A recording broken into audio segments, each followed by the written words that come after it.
as always, with a bit of a recap. Previously on our adventure, after traveling down here in the Underdark, uh, we sort of left this, what is basically kind of like a little druidic safe haven where a community of these Quaggoths live, where this individual called Larespen, this drow druid, lives. Before we left, he gave us his familiar just in case of a, well, emergency, which ended up being very useful later on. You began your journey through the night below and found some strange things. Uh, you even found a magical cloak. Before noticing you were being sort of followed by a servant of Vecna. Not a person, really, but this creature known as a Nothic that apparently was interested in Casimir. After killing it and traveling on, we realized that in this territory a massive purple worm exists. And sort of safely and slowly circumvented it, arriving at this portal. Um, while there, this location with a big sort of like magical symbol of teleportation on the ground, waiting currently were two individuals, members of the Red Path, this criminal, this like terrorist group that you guys have been pursuing. Uh, Jorman and Sorik. Jorman being the sort of like tall, physically powerful, sort of spell blade using magic and weaponry individual, and Sorik, who's apparently some sort of a like a magical prodigy. He is incredibly intelligent when it comes to spellcasting, and uh, possibly out of all of their members, has the highest possible sort of natural born talent to reach the heights that others possibly could not. Yet, it didn't seem to mean for much because as they were standing there, Sky, remembering her past and everything that what her basically family have done to her, strode up and began to speak. The chat went very well. It was a very brief chat as a portal at this sort of marked rune began to open. Uh, Looking at it, Jorman was very confident, feeling that as if his reinforcements were now here. But Sorik and our own Casimir realized it is nowhere near that. Something was terribly wrong, and a terribly powerful entity began to step out. Dragging its way through the planar opening was a undead limb upon what looked to be just about the most powerful person you've seen in your lives. Cleaving the arm of Sorix clean off was the champion, the chosen of Tiamat, the warrior of the scaled tyrant called Archon the Cruel. As he sort of marched his way out, throwing this blade of his, impacting and maiming, seemingly permanently, young Sorik was. I haven't showed you last time. This guy, look at that handsome fellow. He'll hit you in the head with his axe. He's mad.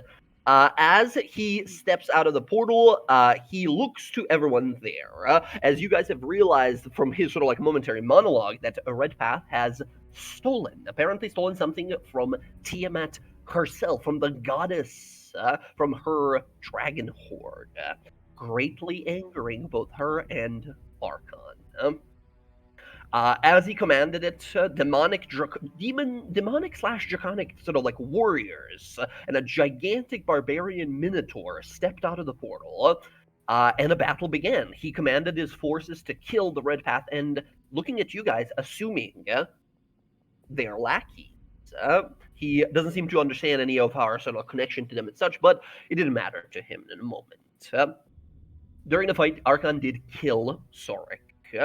Quite easily. Like there was some opportunity attacks and attempts to stop him and everything. Nothing worked. He's simply a powerhouse. And he turned around and started to go after us as well as Jorman, sort of in a state of shock, picked up his brother, who's it's not even that he was killed, is that he, with his bare fist of undeath, punched through his chest and ripped his heart out of Sorix. Jorman was so shocked and sort of catatonic momentarily that all he can do is rely on the last thing that Sorix did was use that sending stone, call for help, as another member of the path teleported Jorman and the body of Sorix away. Not before Sky had a moment running up to him and very, very much so pointing that that was his fault. As they disappeared, Archon, of course, was here to deal with the ads, the extras, right? What he assumed. The boss is gone, and now it's just you guys left, the minions that need to be dispatched real fast. So, through some very clever polymorphing, spell work, positioning, at one point everyone was on exact opposite sides of the battlefield somehow. We did manage to both save the elven priestess, Althea, and calling out to Respin, communicating with him again. He managed to open a sort of like a transport via mushrooms spell, and we all began to leap in instantly. During the fight, one last mention, Casimir, using his natural 20 portent, used his magical destiny adjusting ability.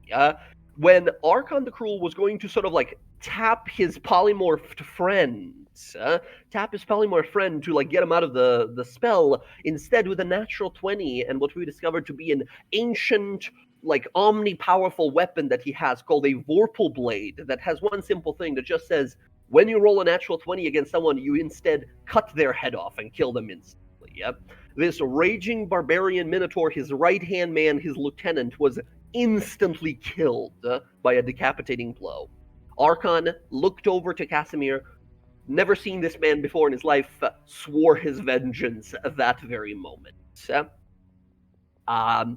Do we have anyone proficient in religion? I forgot to ask at the time. You would have definitely realized, like, Indeed. he's a Oath of Vengeance paladin. His vengeance means a lot more than other paladins. Hatred manifested into power itself. So, that said, we leapt through the portal onto the other side, and we ended the very session standing there in front of the grove where he lives. I forgot to totally mention last night, but as the portal was closing and we sort of saw Archon walk back and using that sort of rotting limb of his, the hand of Vecna, the remaining artifact of a god long abandoning this realm, or long banished from this realm, as he began to do a little raise dead spell on his decapitated friend, the ground began to shake, and we heard as something vast underground was approaching. AKA at the end there, Roxy at one point used her draconic super shout to scream out.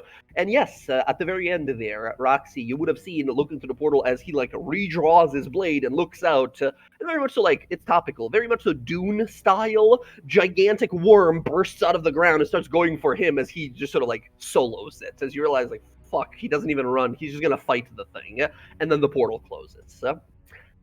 As that happens, as we stand there, and Respin is sort of whoa, you guys, are you all right? You're harshing my mellow over here. What happened? As they're sort of kind of looking to you all, we sort of focus in as still very much so overcome in the moment by grief is our gunslinger.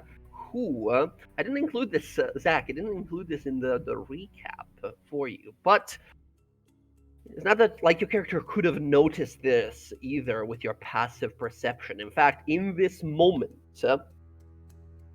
Bryn and Roxy, you see as Sky grits her teeth and still holding her weapon in hand. Sky, we ended the session with you just sort of throwing it in there. Can I shoot the Elven Priestess? Just because you were pissed off because Roxy shot Sorix at the beginning of the fight there. So feeling sort of mad in the moment, do you still want to go through with that? But you do whatever decision you want to have. Bryn and Roxy, both of you, if she decides to go through with it, will see that she raises her weapon, right? And will be able to react in whatever way. Yes. Okay. In anger, she raises it, levels it, and pulls the trigger. Okay. When you go to aim and fire, what are you aiming for? You're just aiming to like shoot her in the chest? Same way that Sorik was shot, in the shoulder and the side. Okay. You've messaged me already about this, Emily. Bryn, you see what happens. There is a moment of sort of reaction. Roxy, you have the same moment of reaction. Do either of you do anything? You mentioned what you want to do here, Bryn. Is that still the plan? And if so, you can tell the group sort of what you want to do. Yeah, Bryn notices this, and I mean, her wisdom's maxed out. Like she definitely is perceptive enough to understand what's going on, even though she's stressed out. She jumps in front of her. Okay. You jump. Let me see here. Roxy, what about yourself? Anything you wanted to do? Yeah, I wouldn't let Bryn get shot. I would step in front of Bryn. I don't want her to get a shot. Okay. I will leave this narrative decision to the both of you here. We can just be like, we roll for it, and we see who gets a higher, like, quickness roll to jump in front of her, right? Or we can just be like, talk it out as characters and be like, Bryn super perceptive, but Roxy super fast. Maybe Roxy gets in there, or maybe Bryn notices it first because of higher passive perception and it gets in the way before. It's up to you guys how we want to do it. If you're indecisive, we can just make a little roll happen, and that's how we decide who gets in the way first. Roxy, up to you. If you guys roll the same, you like run into each other, fall aside, and she gets shot anyway. Yeah?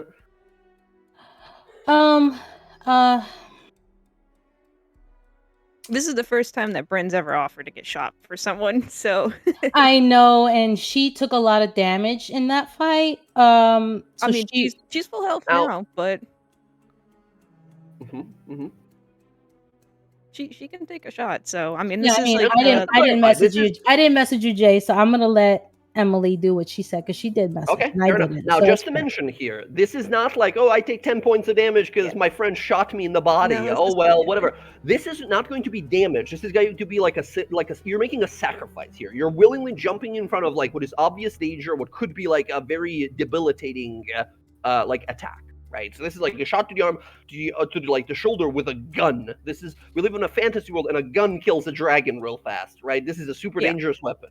I mean, Bryn does have a shield, so she possibly could take one hit to the shield, but I'd say you're not doing like get down, Mr. President. You're like jumping with a shield in front of you. No, just jumping in front of her. Yeah, I'll still do it. Okay, excellent.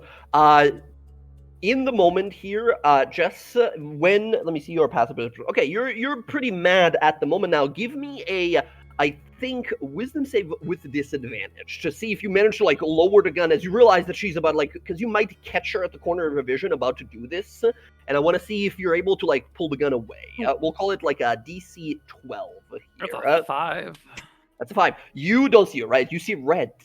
You raise your gun, you fire, and before you realize what happens, we see, instead of you stay on like Sky's face, right? We see her sort of moment of like grief and anger. She turns, and we see the sort of movement of the arm, but we're sort of focused on your like upper shoulders and face. And we hear the gunshot, right? We hear the blast and the flash of light, and then your eyes as they sort of widen, realizing what you've done here. Sky, make an attack roll with advantage, I think, here, because you didn't realize in time. You pointed, and she threw herself sort of perfectly, being able to be very like insightful and perceptive and notice what happens. So she takes the full sort of like body shot here. You spin around. Only damage. At the shot, would Casimir be able to react, or no? No, unfortunately, due to your passive perceptions here, only people that realize something's up are Bryn and Roxy here. That's why I'm asking you. Yeah. As you sort of leap in front of it, we hear the gunshot, the blast there. Actually, resistant to lightning, hold on. The one time it came in handy. Yes! The one time. Yeah, I wanted to do it, guys. 19 instead of 20. Okay.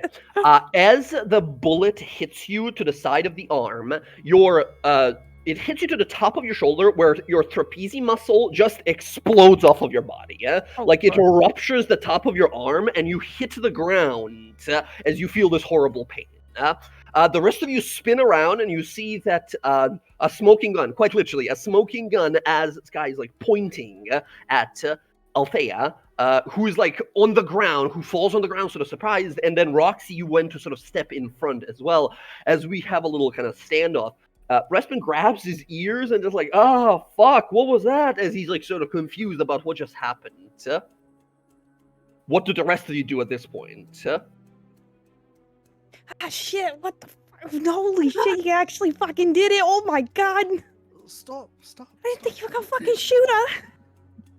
Sky, As I said, what was that? What are you doing? you shot him. I would shoot her. Oh yeah, because they're the same, right? Then she's committing atrocities all across Taldori. As I said, and she pulls the hammer back again and just kind of like deviates her arm away from Bryn. I had questions that changed the scope of everything. And because of you, Don't you My blame brain. me. I didn't summon that shit here. They stole from Tiamat. Okay? there was a chance he might have gotten away You are if you out of your had mind. listened. You're out of your mind. He I let wanna him step go up away. and put a hand on Sky's shoulder to try to calm her down a little. Oh, Feel a hand on your shoulder. You also feel rumbling in the ground as the gunshot goes off. But it's not any sort of gigantic worm. Instead, you turn around to see that Respin's face has sort of broken in half, and there's mushrooms sort of emerging from the center. And he looks to you all as he raises his hand, and nearby gigantic mushrooms uproot themselves as treants. He says, I really hate to do this, gang, but I'm going to have to ask you all to leave. You're making a lot of noise, and I just can't have people show up here and kill these poor quaggas that can't defend themselves. You all seem to have a lot of baggage that I just don't know if I can handle right now. And these treants sort of stand up. You see these three gigantic sort of like mushroom trees with arms and sort of like faces kind of you can make out as he summons those treants that he mentioned that sort of defend the grove, as he assumes you guys are just going to fight now and make a lot of noise, right? As they like stand from the ground. I apologize, Respin. We will be leaving now. As I give everybody just stink eye. Like, I hate to do it. Like, I hate to tell anyone they gotta go, but, like, this is not cool. There's people that live here, and I don't know how it is where you guys are, but you can just make noise down here. Everything here lives and kills off of noise. And, points over, kind of gestures to Sky and her smoking gun, says, that's a noise machine if I've ever seen one. Yeah. Let's go outside and talk about it. Okay. You see his face sort of clicks back together as he sort of, as you realize here, I think Bryn, you were the only one being a druid. No, that's his like halo of spores. That's how his like spore abilities as a druid manifest, where he's chock full of like mushroom stuff when he wants to be, right? Kind of like you turn into like star stuff. Not every druid is like super cool and flashy, right? Some of them are just like, I raise dead bodies because that's what makes farming happen down here. All right, you all kind of standing there. I mean, Sky, you're still holding the point in the gun. Do you listen as he like raises these like treants to be like, yeah, you're exiled. I guess it's kind of cool to be exiled, but you guys are totally exiled now. It takes a moment, but she, like, between like gritting her teeth and biting back words, she lets the hammer down and storms out. Into the Underdark. Yeah. I'd You just follow. storm off by yourself into the dark. Okay, got it. I'll He be told close us to the leave! Well, yeah, fair enough. Okay, yeah, you follow immediately after her there, Bella. Cool. As the two of them sort of go, you see Rasmus sort of lowers his arms. He looks back to the giant tree and mushroom tree and says, it's all right, dudes. Just fucking relax. It'll be fine. They're just having a little dispute. And the tree sort of like nod and sit back down and root themselves in, which when they do, they just look like giant, like, how would you know, right? They're fully indistinguishable. They just look like giant trees, mushroom trees. And he looks back to the rest of the party that's there, says, listen, I know that, mercenary work and friends can be difficult and all, and I can totally like listen to your problems if it'll make you feel better, because that's you can't Anyway, I'm sorry, but you guys gotta leave. You're really loud.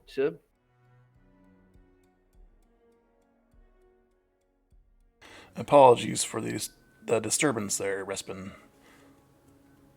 I mean, I'd say it's all right, but really, not cool. That thing blew my eardrums out. If I can hear it that loud, there's like a Right. guy with hooks for hands that's half a mile away who's doing backflips to get over here right now.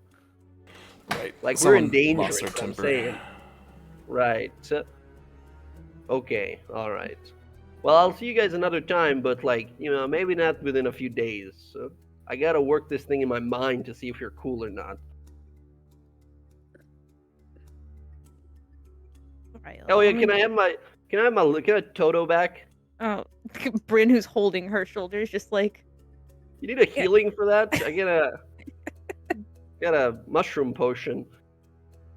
I mean, it's gonna reattach my fucking shoulder. Yeah. Oh man, that looks rough.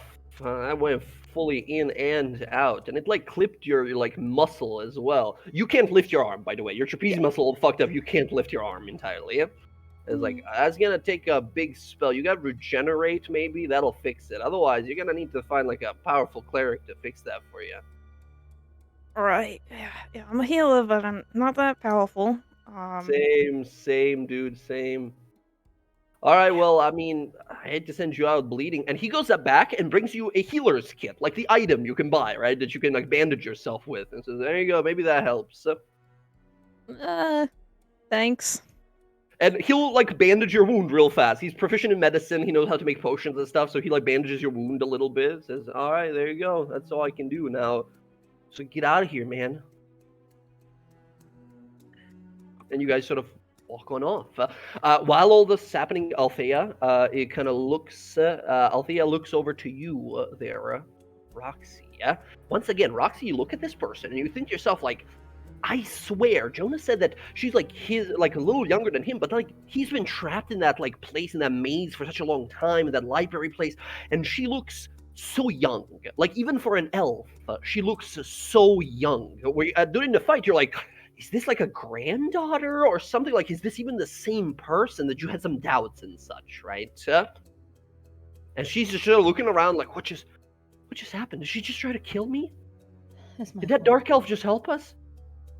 He's nice. He's I don't understand. So much. There's just so much happening. If you left the city more, you'd meet people who aren't always up to your expectations. That feels okay. This is the Underdark, though. This feels very different. Right. It's the Underdark, and what are the chances you run into a nice dark elf? Yeah, Pretty he's low, but here he is. He's trying to keep these people safe here. Those things? As she just looks over to those quaggots. Yeah, the creatures that live down here. We see Tonka talking to a bunch of kids how like their lives are pointless if they're not hunters or a specific class specifically. She sort of looks back, says, and she stands up very slowly, casts a little healing spell on herself, breathes in and out a few times, says, "Did she try to kill me, your friend?" She tried to kill you because of me. It's my fault. What do I have to do with that? That person was important to her, and you're important to me. You'll have to excuse me, but I know you only by name and what you said to me during those magic communications. I don't know who you are. Yeah, you're important to somebody who's important to me. And her eyes sort of light up for a moment and says, "That's right, you said Jonas. He's alive?" Yeah, I found him in the Underdark. I thought I did as well. That's what I tried to do here, to find him. I divined it. I used some of the magic of the Sequoia of Remembrance from the Elven city of Singor and above to try and locate him. After all these years, I thought he was gone, but I heard a voice. It was distorted and spoke of darkness and below, and she sort of recites it as you realize, Roxy, like, wait a fucking minute. That's the exact same thing that I learned as well. That's what Yeah. like that teleportation mage that sends items away that Sky sort of hired before. That's what he said as well, like word for word, like exactly the same thing. Yeah? And it was like interrupted and sort of like garbled voice and like was sort of like feedback, right? It was like a hard time communicating with him. I think it was a trick to get you here. Why? I mean, it worked, but why? Why? Because I told you they were after you. That's why I told you not to leave Singorn. Yes, you said that, but why are they after me? They need you for some ritual. What kind? What kind of ritual? Not good. That's okay. So what do I do now? Where is stay in Jonas? Do you Singorn. know where he is? He was supposed to go to Vasselheim to look for his sister, who I thought was you, but you're very young, so there's no way that you're her. Her eyes go a little wide. She looks around. Give me an insight roll real fast.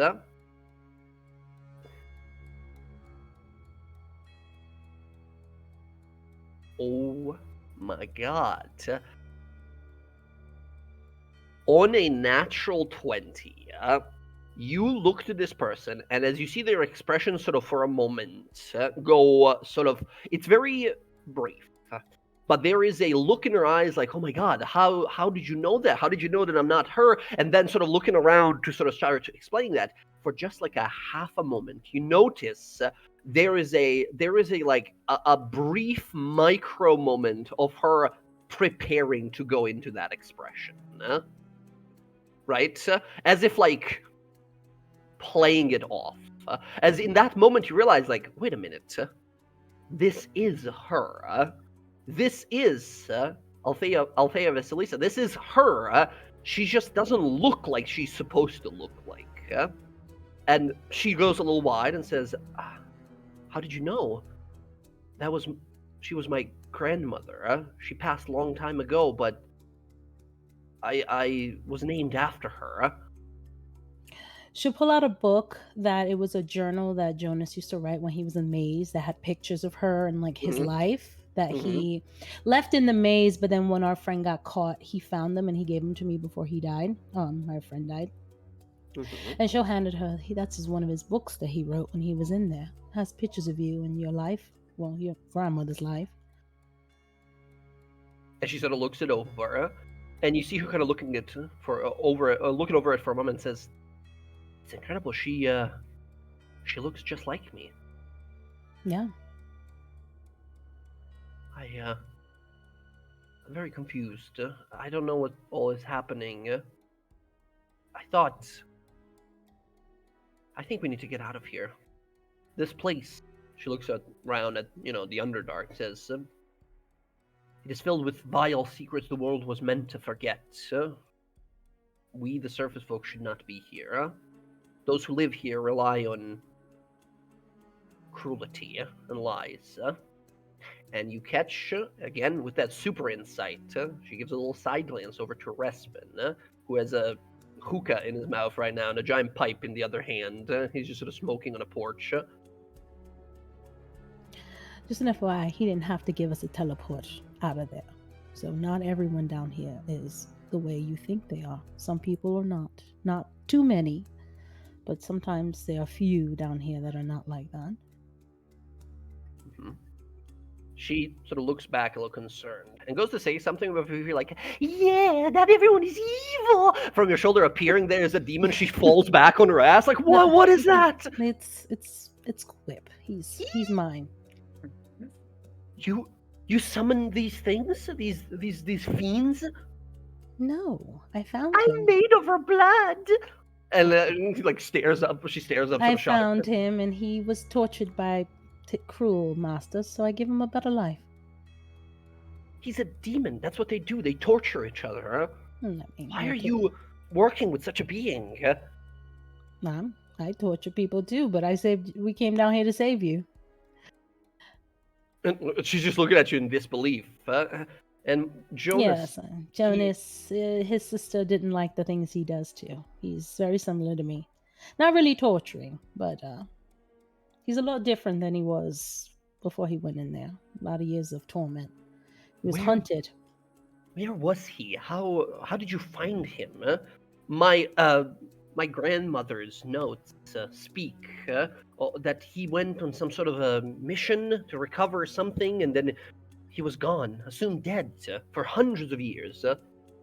Yeah, when you go into this labyrinth, originally it looks like a regular. It was this corrupted type of place that was crumbled. We had to break through to get in, and there was a lot of magic in place. But once you get through it, it was a labyrinth that you had to try to figure out how to get out. And once you got out, you were in the library.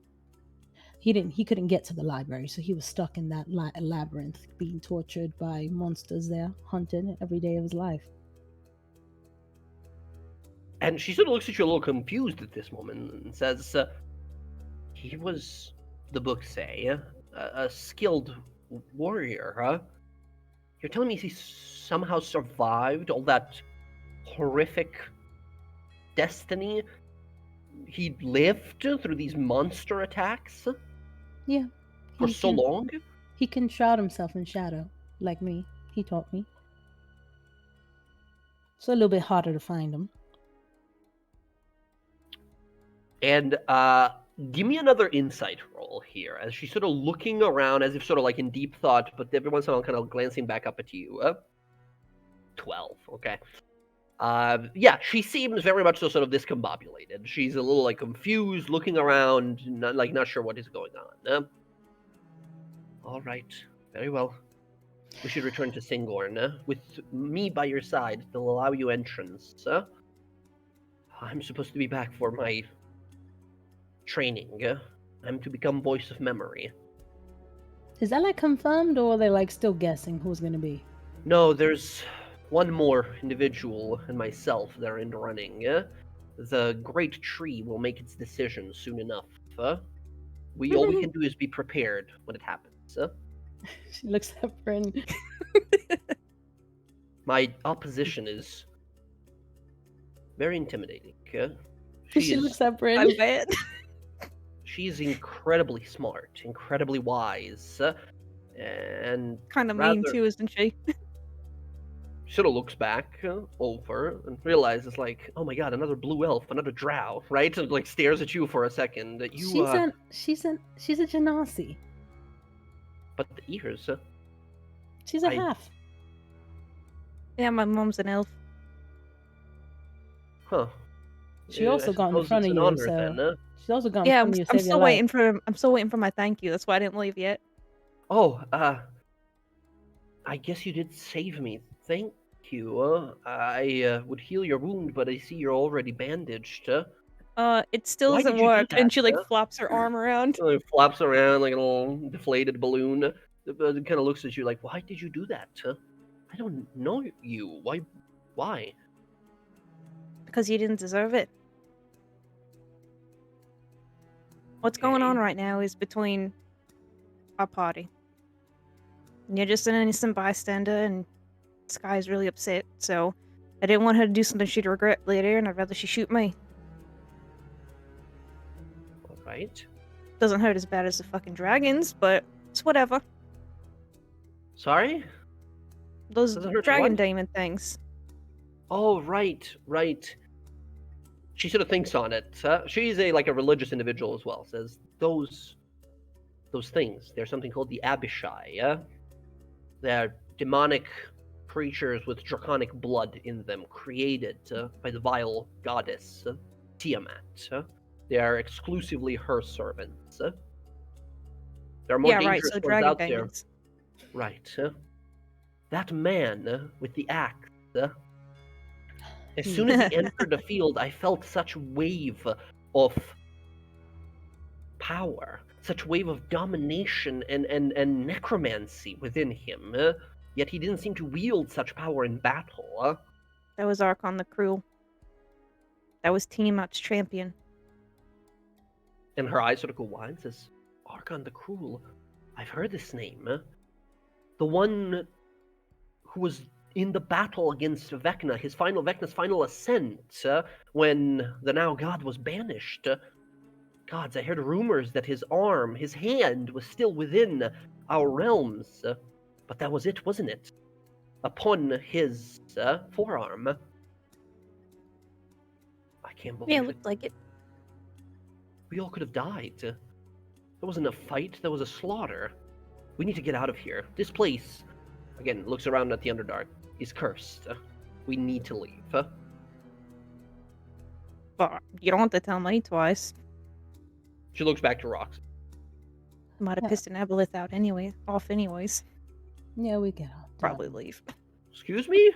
You see, again, she starts to walk after you. As we catch up sort of further around the corner, we see walking around the sort of moving off at first by herself is Sky. Sky, you walk around the corner, and the cold emptiness of the Underdark seeps in for a moment. You're just sort of by yourself. There's no creatures or monsters or anything like that. There's few like these like bioluminescent mushrooms in the ceiling and some crystals that jut out of the ground nearby that sort of semi-illuminate this place. You sort of turn the corner. You're some 200, 300 feet from the party. You step away from these ruins. And then as you stop there, still sort of marching away, that anger within your chest, sort of clutching your jaw, you walk up, and I think for one step, you sort of stumble for a moment, and you catch yourself on the wall. And the moment you do that, that you even slightly sort of bend forward, it feels like your heart is like a ton. It feels like it's about to pull out of your chest.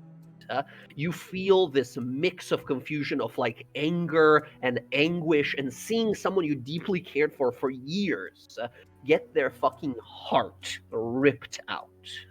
And then the memories of being on that table as the rest of your family looks to you and what they've done. And it's so conflicting.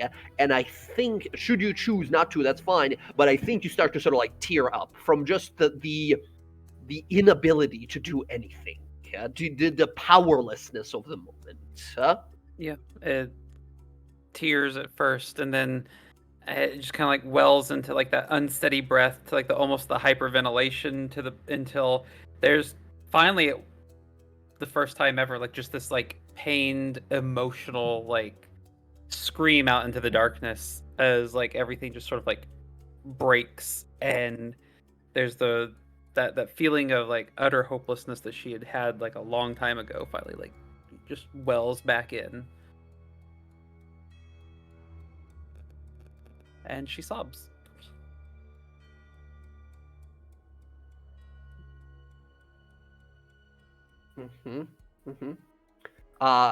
As that happens, we sort of pull the camera back a little bit, and we see as you're there, sort of like your hands wrapped around your knees, kind of on the ground, almost kind of there.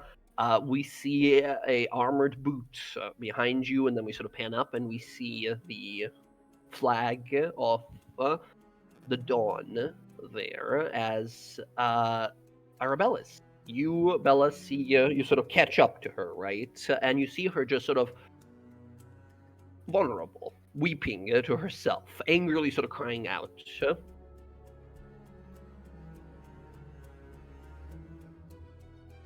I kind of make a little noise so she knows I'm there, and try to approach her to comfort her wordlessly, though. She does that, like clears her throat and like rubs her face like the, oh god, what are you doing? Yeah. I'm sorry that your friend is dead. Wasn't just a friend. It was my little brother. Tell me about him. What was he like in life?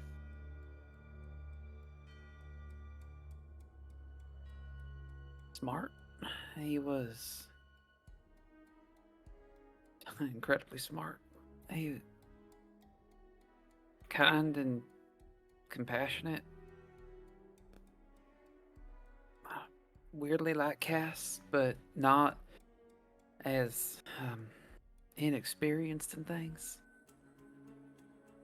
Not that Cass lacks experience, just, you know, I understand. social. Yes. Yeah. He had promise. Everything. I don't know. He was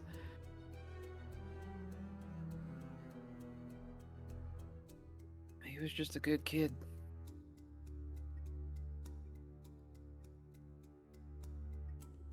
I'm And I- sorry for your loss.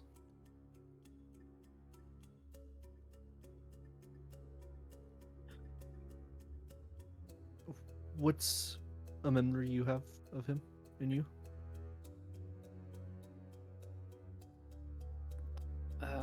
When he first came to be part of everything, we never celebrated birthdays, ever. It just wasn't a thing that we did, but he had been picked up on his, and we didn't know. He shared it, but it was never anything anybody cared about. It didn't ever matter much, but he asked one time when mine was, and I told him, and I remember it still. I had just gotten back, and when I came in to where we were at the time, he had put a small cake up on the table and had this little bottle of perfume that he had got for me. And that was the first time I had ever celebrated my birthday. And I think the first time I ever actually thought of him as being my little brother.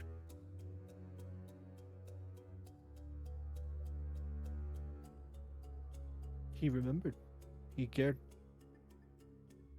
He did, and he did that for all of us, saying that these are the sort of things that matter to a family more than anything, and that we couldn't be one if we didn't ever take time for ourselves. And after that, we celebrated everybody's birthday. When you were with them, what was the aim the same? I'm just curious because you talk as if you were family, and you were a found family. Was the aim still to bring back the Red Prince, or is that a more recent aim? That was the goal. It was something that we grew up understanding that we would endeavor to do when the time was right. That we would go through with what had been taught to us and shown, and we would complete the parts of it. Really no different than what we're doing here right now. That sort of a thing. How so? We have a goal in mind, a hope for she kind of takes a moment and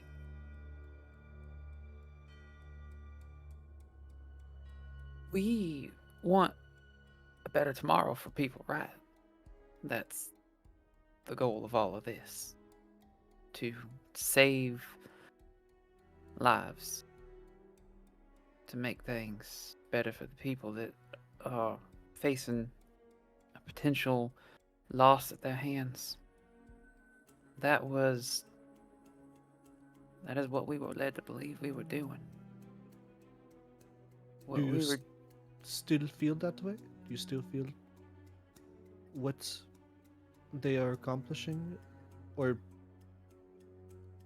Do you feel that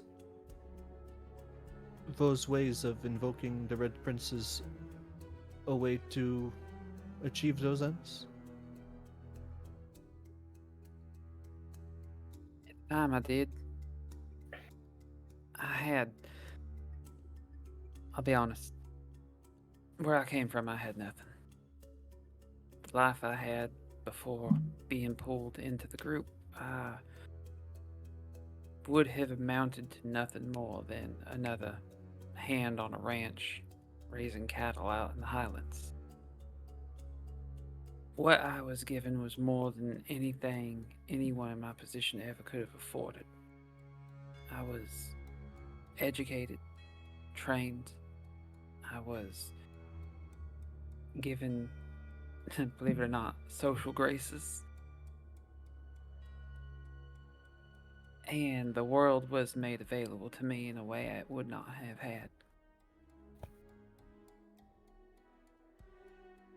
So I did what was asked of me. And I believed, based on what I had been given and the goal, that people like us that had nothing would be given the same chances in a world that otherwise would not afford it to them. I thought I was doing the right thing. Sounds like a noble pursuit. It felt like it. It was a ends justify, the means justify the ends sort of thing. That no matter what we did, that the outcome would outweigh what happened along the way. That people might, forgive what we did for what we could give them in turn. I think you, of all people, now know that once you dirty your hands in certain ways, there's no way you can wash them clean again.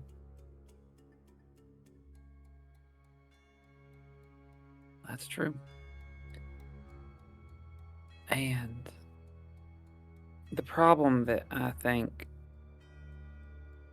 that exists is we were under more control than I think we realized. It wasn't necessarily our will to see that done so much as it was his. His as in? The Red Prince. So you think this Red Prince is potentially orchestrating his own return? I Through the do. Red Path. And I didn't think much of it at first, but there was a moment in time when I did something that was real fucking bad. And in that moment, I remember sort of looking upon what was laid out in front of me, thinking to myself, why are we doing this? How can we make a better world if we're killing everybody along the way without discrimination? You're laying out innocent lives that don't deserve it just to bring one person into this world. And at the time, I thought maybe I had just grown tired of it. That we weren't making enough progress and that I had had my fill. But after seeing what the vampire did and having a very similar feeling when Roxy hit me with that bomb thing, that I think enough magic was released in that moment that I was broken free of whatever hold they had on me. And I think that same hold is still on the rest of them.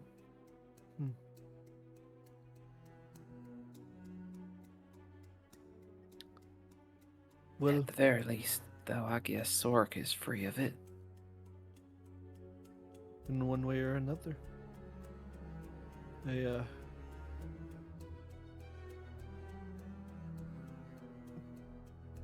there was so much out of our control from what I saw happens.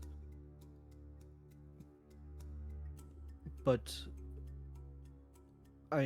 this new pursuit of yours is something that the rest of the group has to warm up to, especially with the for better or worse, for you, for them, everybody. This is going to sound a little dumb, but you only know what you know. You only know what you know.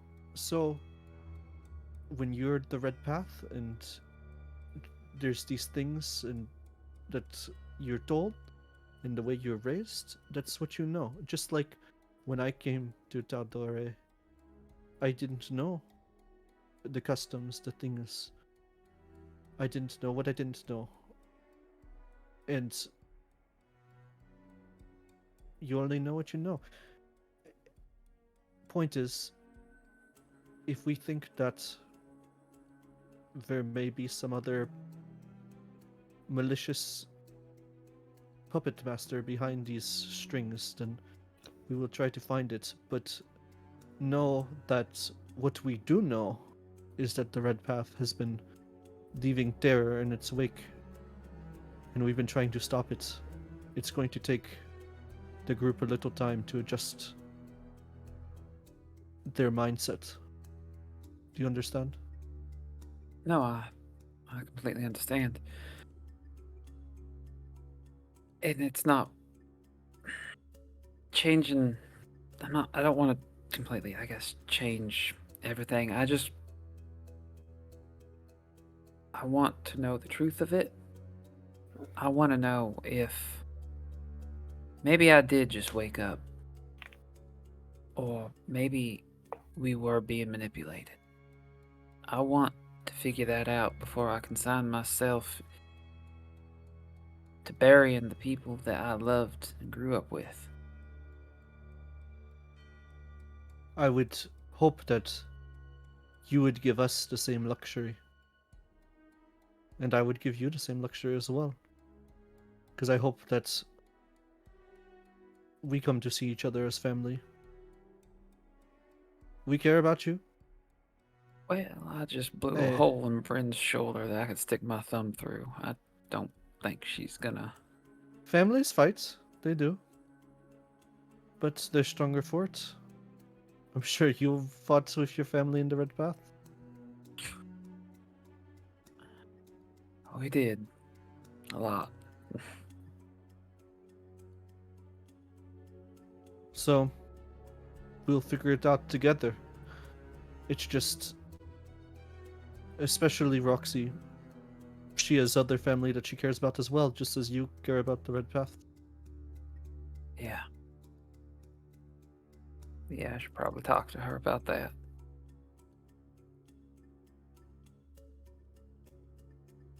Mm-hmm. We'll figure it out together, alright? And I'll go in for a hug. Yeah. She'll, for the first time, doesn't, actually rebuke it. Just kind of leans in and puts her head on Bella's shoulder.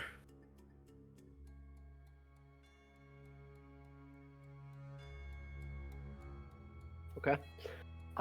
You guys share sort of like a soft, somber moment as you guys start sort of walking here. Can I have a perception rolls from Bryn and from Roxy, please?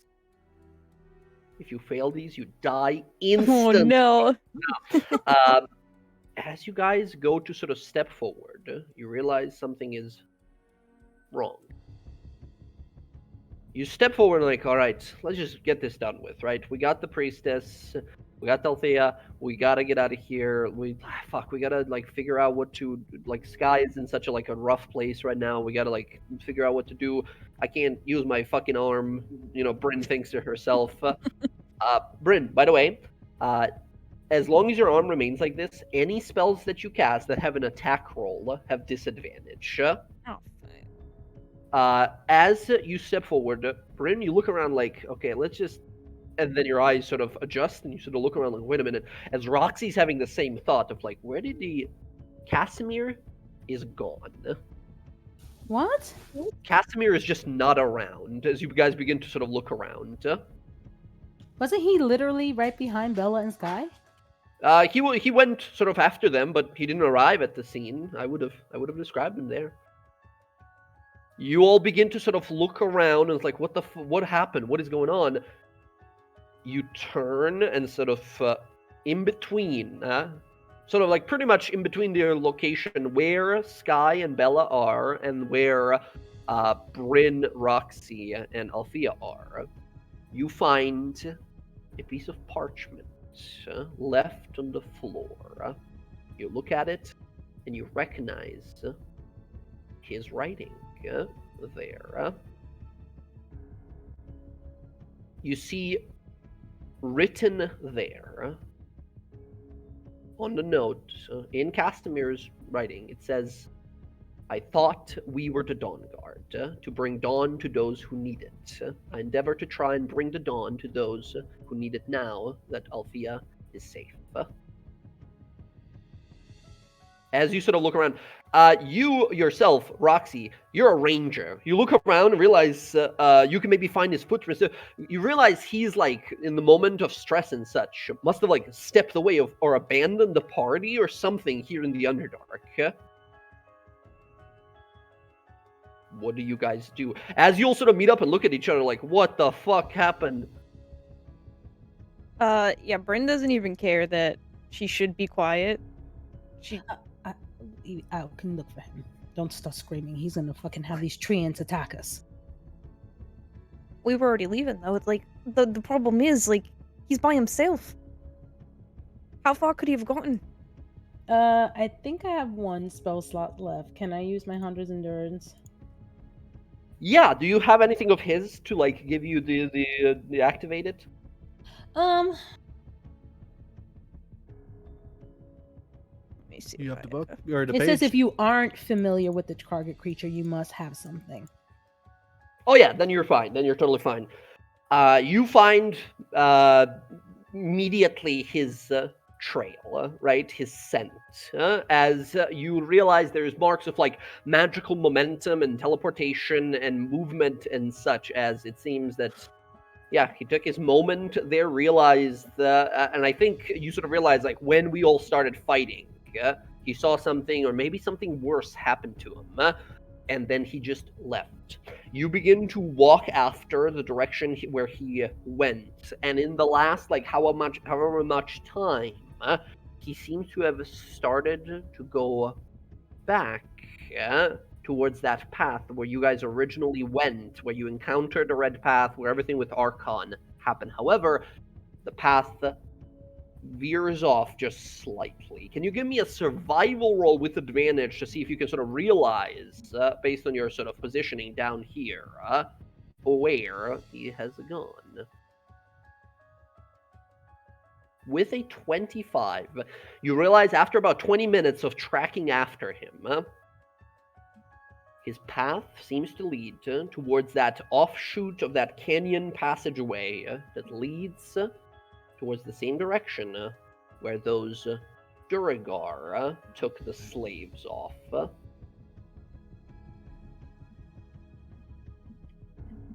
All right, Zach, I don't think I did that in the recap. At one point in the very far distance, we saw some gray dwarves moving like a caravan of slaves. And we learned earlier that there was like all kinds of horrible stuff that happens down here.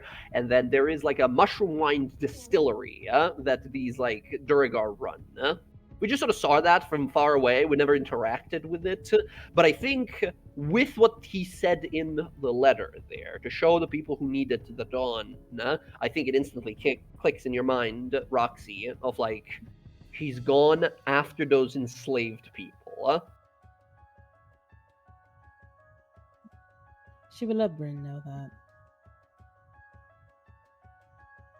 Why wouldn't he just multiple points his tracks fully disappear as if he like levitated, as if he like teleported or flew off, right? He's just like gone. He's not there. He moved at pretty high speed too. As all of you gather together, I think as Roxy's looking for tracks there, we see Sky and we see Bella approach and sort of look around as you guys realize, like, what's going on here? As you see, Bryn's, like, you said, like, yelling, like, calling out for him? Oh, she was until Roxy told her to be quiet. Okay. But she looks frantic. Like, she looks, like, very upset. Like, panicked. Like, not even because of her shoulder. It's just, like, she doesn't know where Casimir went, and he didn't say anything. Yeah. He's going after the slavers. I don't think you're here. Oh, I thought you caught up to me. No, you're all together. You're all together. Now we at are? this Okay, point. never mind. At this point, the two of them, Sky and Bella, approach as, Bryn, you were looking around as, Roxy casts her spell, and Witcher games, right, style, we see like a red trail of his tiefling self leading into the dark in that direction. I should be on video, actually, as well. I just realized I am not. How dare. Why wouldn't he just asked us to go take care of it afterward? Well, we kind of said we were, and then all this shit happened, so. No, I know, but why wouldn't he just ask us to go? Why would he go off on his own? This doesn't sound right. I know, and it's not the place to do that kind of thing. Like, That's the if he had just content of the message. asked. I don't know, we're in the Underdark, so really anything can happen. And there's a lot of mind control down here, so I don't know. It seems really fucking weird. He's also carrying those pages. He did use one of those pages, didn't he? He did. Oh no. I can't see him being the sort to want to run off alone willingly. I'm so sorry. Zach also didn't mention in the recap that, yes, to escape the whole situation, at one point, hating to do it, Casimir grabbed the teleportation, the dimensional stranger spell, and used it to teleport everyone through the tree to, like, escape for your life. I heard that through the multiple chatting of what happened. Yeah. The grapevine. Sorry. There you go. You're caught up. Are I'm we sorry. with the Keep group? going. Are You we are all Yeah. together. At this Oh, okay, point, okay. you and the Sky arrive and see Roxy, like, casting a spell, looking around as Bryn is, like, frantically, like, looking, trying to use her, like, insane, keen sight abilities to know, but nothing, right? You're listening, you're looking, nothing, yeah? Just gonna turn to Althea. Do you have the ascending spell, or are you out of spells? I do not have almost anything left with me. Well, looks like you're coming along with us then. Unless you'd like to What? walk back on your own. You're intending to go back. Your Well, we friend, can't leave him. Can't leave him down here. your friend has elected to go by himself into the dark. He might as well be dead by now. I don't think he elected. He's our friend, so we must go find him. He used some spell to get people out of there so we wouldn't die. So I think what's happening to him is possible. It has some effect.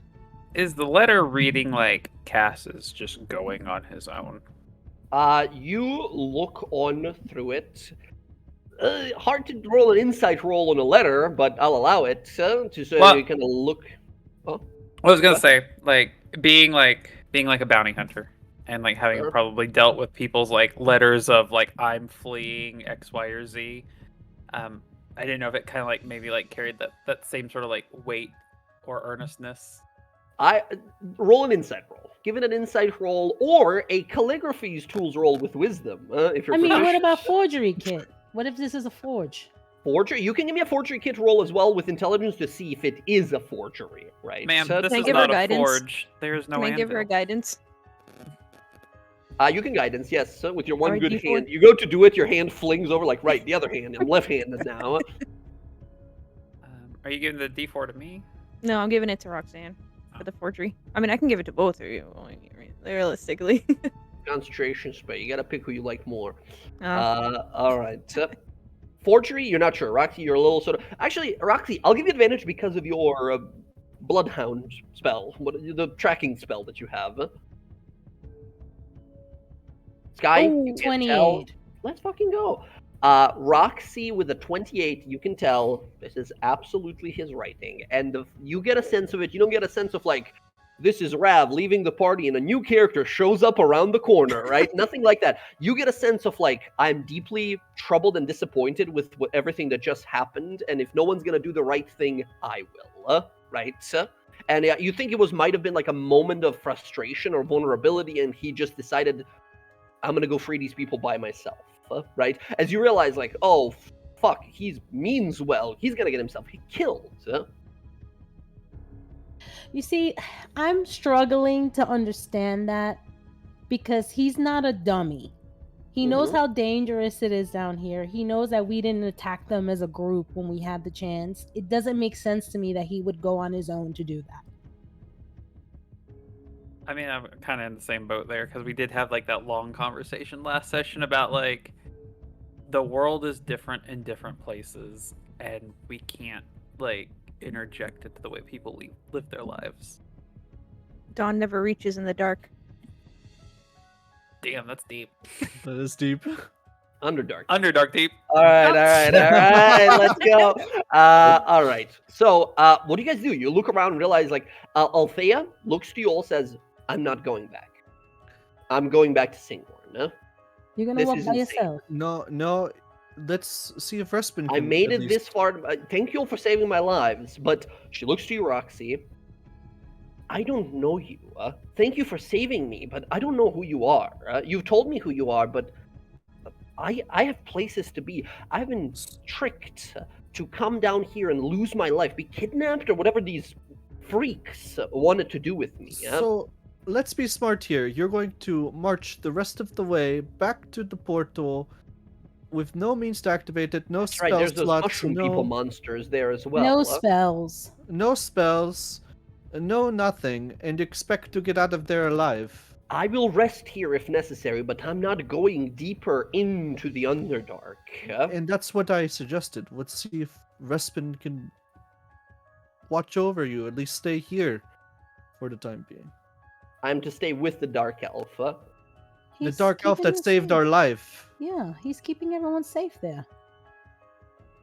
To what end? Who knows? To on what now. end? To what end? To what end did we save you? I don't know. I don't Exactly. know you. Exactly. So trust. Open your heart. Like, I'm staying here until I'm rested and recovered. Then I'm returning to Singborn. How about this? You stay here. You give us a certain amount of time. If we're not back, you go back. But if we return in time, we'll all go back together. The person who took the shot speaking, right? She looks on over and thinks on it for a second, says, all right, 2 days, 3 at most. I'm not risking staying here. Who knows what these Quagga things want? that's They fair. don't want anything. Yeah, they're like they go out and scavenge for like materials. I don't want to be that person, but they've seen what she looks like now, and if they're looking for her, they can snatch her out of anywhere that she is that isn't protected like Singorn.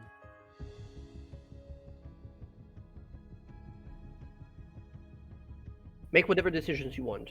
I've told you what I'm doing, yeah? And she walks back towards where Aspen is.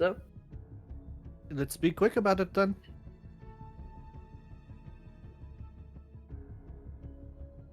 Okay.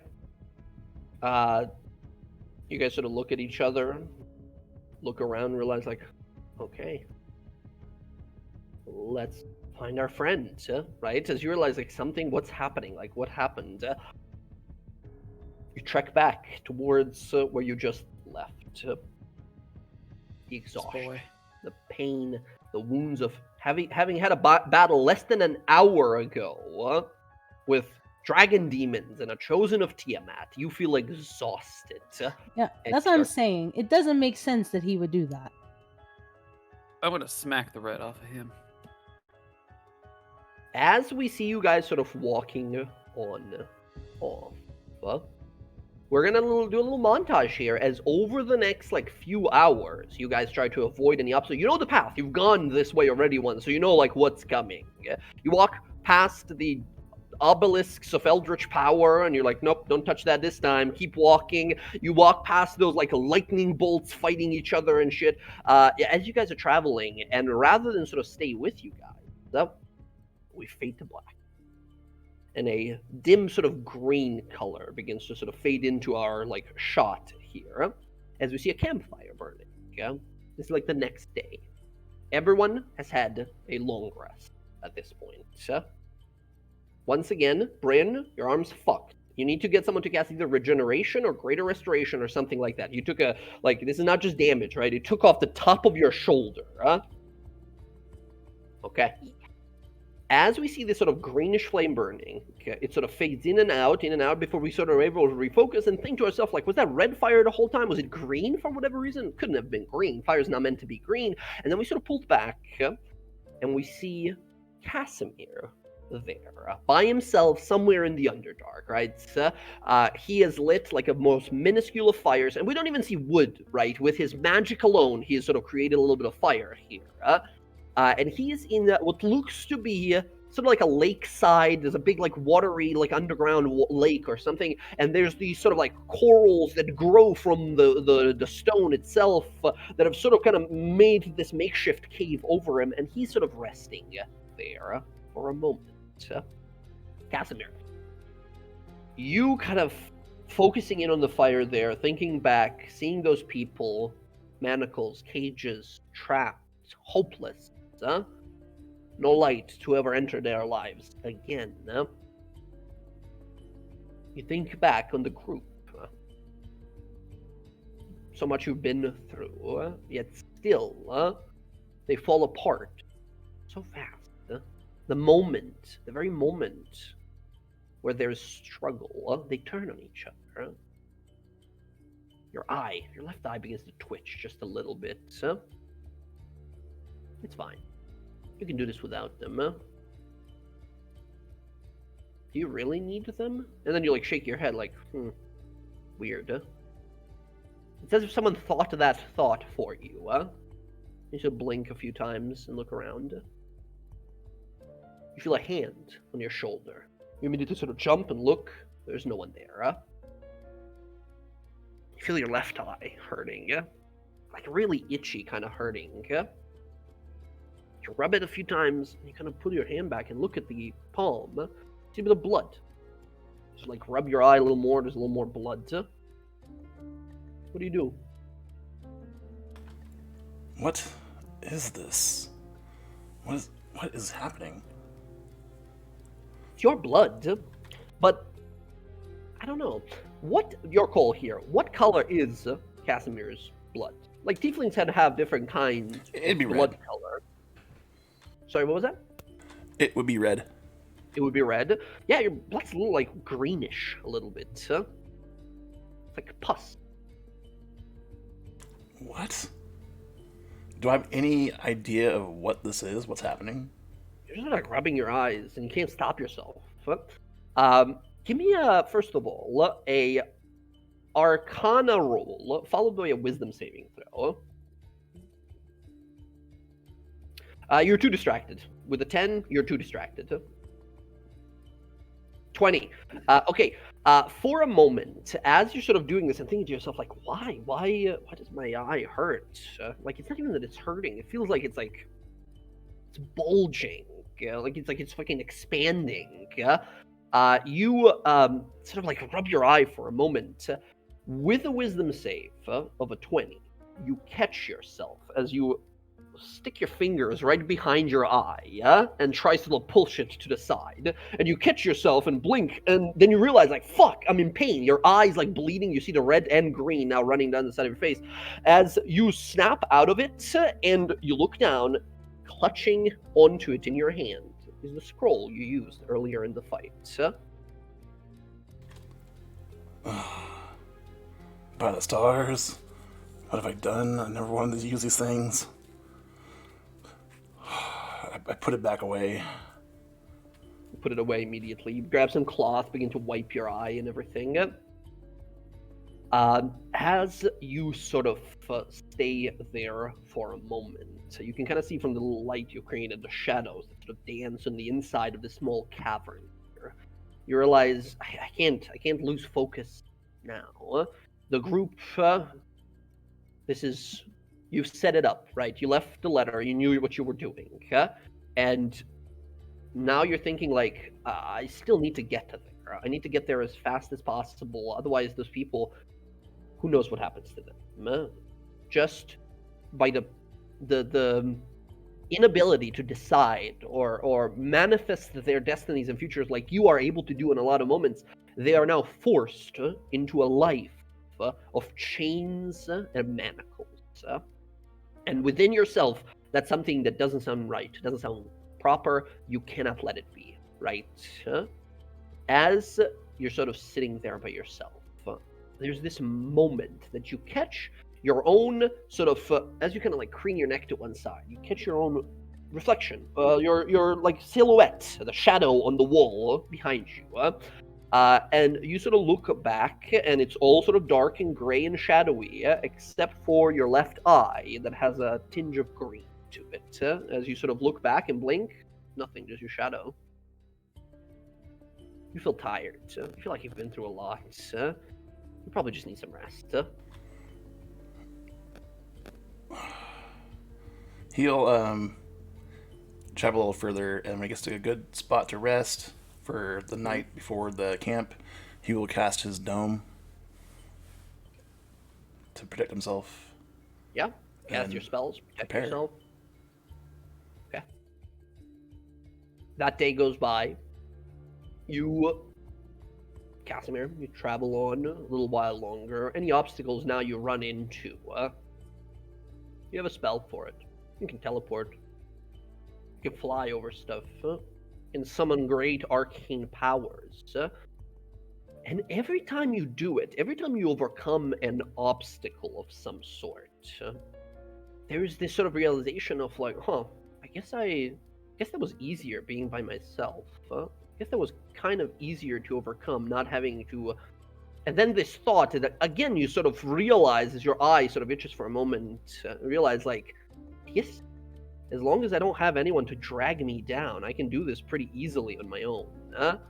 And then you sort of realize like, what is, like, and you look around, like, is someone, like, it sounded as if someone whispered it into your ear in your own voice, right? As you sort of look around, like, what the fuck is going on?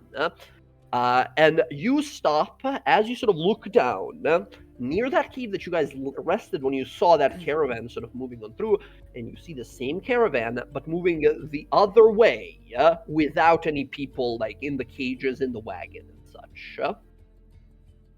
They are 300 plus feet away at this point. Do you do anything? You just see what looks to be 5 armored grey dwarves and a caravan of these gigantic weasel creatures that to drag the caravan. He wouldn't do anything here because it's empty, and yeah, the people there need help. Okay. You go to sort of continue moving. This is the second day of travel.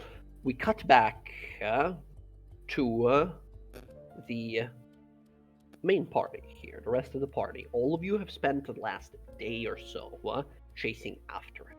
And you realize that he has taken the most direct route. As you realize, like, oh my god, he just teleported over everything and flew over. He, like, used most of his spells to just, like, avoid issues, to overcome obstacles, to, like, just plainly go through, right, without any problems. All of you sort of begin to kind of look around and try to follow as best as you can. 2 days go by of you guys tracking after him. Roxy, on that second day, you, I'm assuming you're using your spell like every day, the tracking spell? Yep. Okay. You get a ping on your sort of like sonar-like ability here as you realize like, oh, he's within a few hours of us. I can sense him. He's right up ahead. What do? Do you get the group to start moving double time to catch up? Yeah, she would definitely tell them. Yeah. Okay, understood. You all begin to move faster on through here. Casimir, as you are having traversed that the path down below where you've seen those that like destroyed bridge, right? That the what's it called? Do you guys remember that bridge you had to jump over that the Durgar shaman summoned like a wall of stone and they rode across it and you guys had to like jump and tie a rope across? That was like a little secret passage you found underneath. Casimir, you have just used either your own rope or a little bit of your magic to pass and get onto the other side. As you do, you hear footsteps behind you. And as you turn, you see the rest of your party right there behind you, having caught up to you. They're all very physically capable, right? And they are right there behind you. All of you see you're currently both on the opposite sides of that bridge. As you all turn and you see him, he sees you guys. Casimir, what is your reaction first when you hear them sort of like moving? Because they're like moving fast, right? You hear them definitely.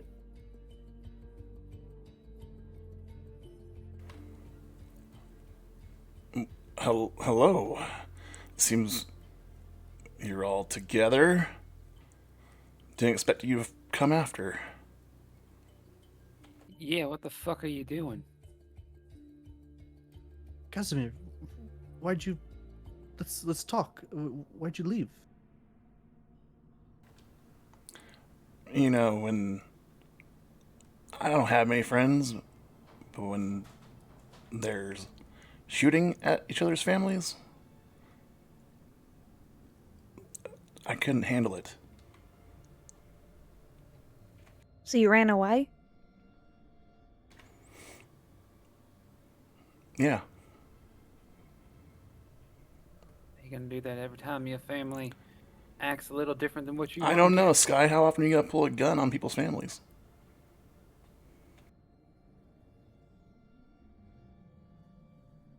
Look, fair play. I was fucking pissed. Same. My family ain't perfect. And it's never gonna be exactly what you I don't want it to know. be. I wouldn't know. I've never had one until you guys. Then listen to us, speaking from experience.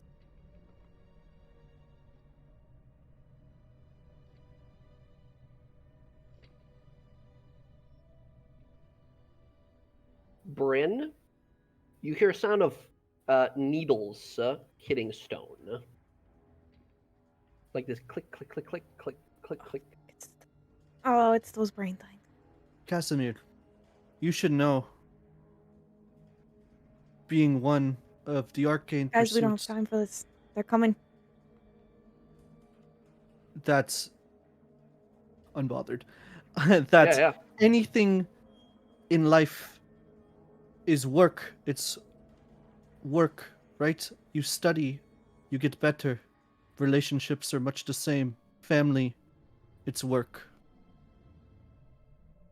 There'll be hitches, there'll be trials, tribulations, but you have to choose to stick with it.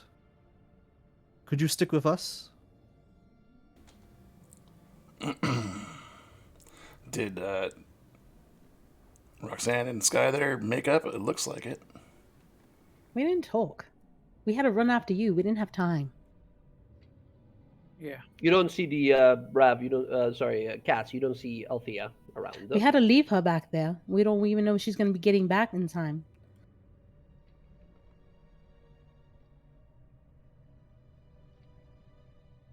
Look, I hate to break up this reunion right now, but we're standing over a precipice that's got fucking things that are gonna come out of the walls right now. Can we get the fuck out of here and talk about it? Look, we'll help you with whatever you want help with. My God, I took your accent. We'll help you. I am infectious. No, well, look, we'll help you, but like, you need to give us, give us a second. Yeah, we would have came back. We just had to get her to the portal.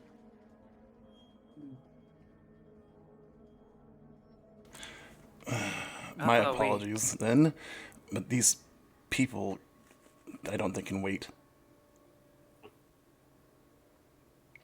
If you want to You could've come, communicated that with Kinda more than a disgust her. piece of paper. I thought we were more than that to you.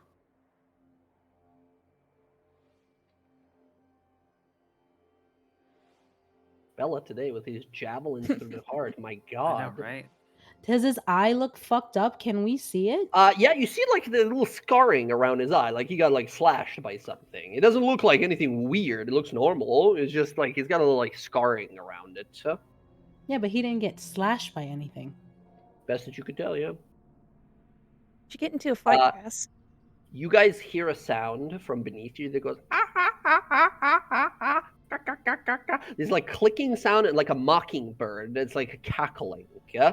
And I think because once again, Zach, you weren't here last time to see it. You sort of glance on down and you see sort of like a beak exiting one of the like little holes underneath. And then rather than where feathers would be, there's exposed brain that begins to come out and tentacles that drag themselves out. As you see some sort of a strange creature comes out, they go like scream out for a moment, and it like shakes the whole space. You'll look around, and then nothing. As you realize, like, what the fuck was that? Casimir, you hear behind you a bit of movement. The wall melts away, and pulling its massive sort of carapace-covered arm is a huge creature. It comes on out. You see what looks to be like a dung beetle that comes out with a massive horn in the center, carapace that covers it, and a humanoid body that sort of stands up, its eyes refracting light and sort of glowing nonstop, as another one, much smaller, crawls its way on the wall fast and sort of rotates its entire head down to look at you.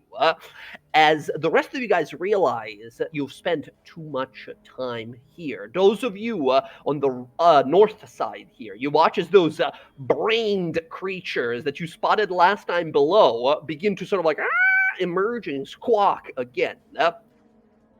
And then you, Casimir, watch as from the stone digging themselves out are two massive humanoid-esque looking creatures. The smaller one that looks like this, sort of this umbral-looking pale carapace, and the other one, this that looks sort of like a rhino beetle that comes on out. As soon as you look at their eyes, you feel your mind begin to sort of like confuse itself. You begin to sort of like lose consciousness as you look at them. Oh, Can we fiddlesticks. run away? Sorry, what was that? Can we run away now? Yeah, as soon as you can get Casimir back through, like, which way are you going? I want to know. I'll ask you these questions after you guys roll initiative, please. Now, keep in mind, this is the second day of traveling through here. You guys are long rested, right? You had your rests. All of your powers and abilities are back. But these creatures emerge and attack. I will fight anything, but I do not want to fight these things. Well, that's too damn bad. I didn't ask you, Blueberry. Not fucking told you. I don't know what these things are. What makes them so scary? Who knows? I don't know. They're floating brains. I'm gonna That's roll scary enough. these guys. These two Just shoot 'em. get different initiatives. That's that guy. That's this. Oh my god. All right, I'm going There's first. different guys. kinds. I'm definitely going first. All right, okay. Yeah. What the fuck? How did I do that? It's like seeing Aliens 2 and 3 and realizing there's other types of Oh, I didn't mean to xenomorphs. I didn't mean to press that. My bad. Yeah, pretty much. It's like, oh, we're in danger. I'm in danger. Okay, let's see here. So, initiative begins. It's gotta be Roxy, always. Featherfall. You just leap for it. You just like, I Well, got it, I guys. was- I After was- me. Wow. I was trying to see how close I was to Casimir before. Because I wanted to be 60 feet, but because I was gonna cast Hold Person if he tried to Shit. run. Oh my god. All right. But I Let's did that by accident. roll some dice here, friends. As you emerge into the space, you watch as these creatures begin to emerge one by one. And the ones that are closest, Casimir, when you glance back at them, their eyes are made of like segmented, tiny little, like cracked almost mirrors that stare on out. You don't see any pupils or anything. You see as they sort of look at you, but sort of like scan past you a few times and then look at you and realize you're there. As you realize those eyes aren't made to be eyes. There's something else. Rock. Pardon. Roxy, it is your turn first. Okay. What do you do? I'm You see gonna- these creatures float up. They're on your guys' level right now. They're same like height as you guys are on this bridge. You see this giant bridge, and you see those creatures emerge behind Casimir and get ready to charge him. Yeah, she's gonna shoot. Which one looks bigger? This one here? The rhino for sure. Yeah, she's gonna shoot that one. Okay, go for it. You have advantage. Yep. 19 totally hits, or I should say 19 just hits. Okay, yeah, favorite foe. Favorite foe, do it up. You act before him, so you had advantage and all that. Very fun stuff. Oh, 25 damage. My god, it's so high. Yeah. Okay, 25 damage is a significant amount of this thing's health. It's not close to bloody necessarily, but that is a large chunk of its vitality. It stands up and looks at Casimir and goes... It goes to move forward, and a arrow hits it in its mouth as it opens its mouth. It like freaks out and falls back just to try and like remove the arrow from its tongue. Yeah. Hell yes. All right. Second attack. Now, Yes. question. When it Yeah. says that I go first, I have advantage on my attack. Is that All of both them. attacks? Okay. All of them. Also, keep in mind, you're invisible right now because you're in dim light. I mean, That Nice. is a crit, and I get to Oh! add another dice to that. Remember, because I took Yes, you Piercer. do. Disgusting. You get to not only add a dice, but this is your this is the Gloomstalker attack as well, right? So it does Yeah, it's my extra dreaded D8 ambusher. damage as well. Dreaded ambusher crit and the extra piercing here. Yeah, please roll me some extra damage. One more D8, please.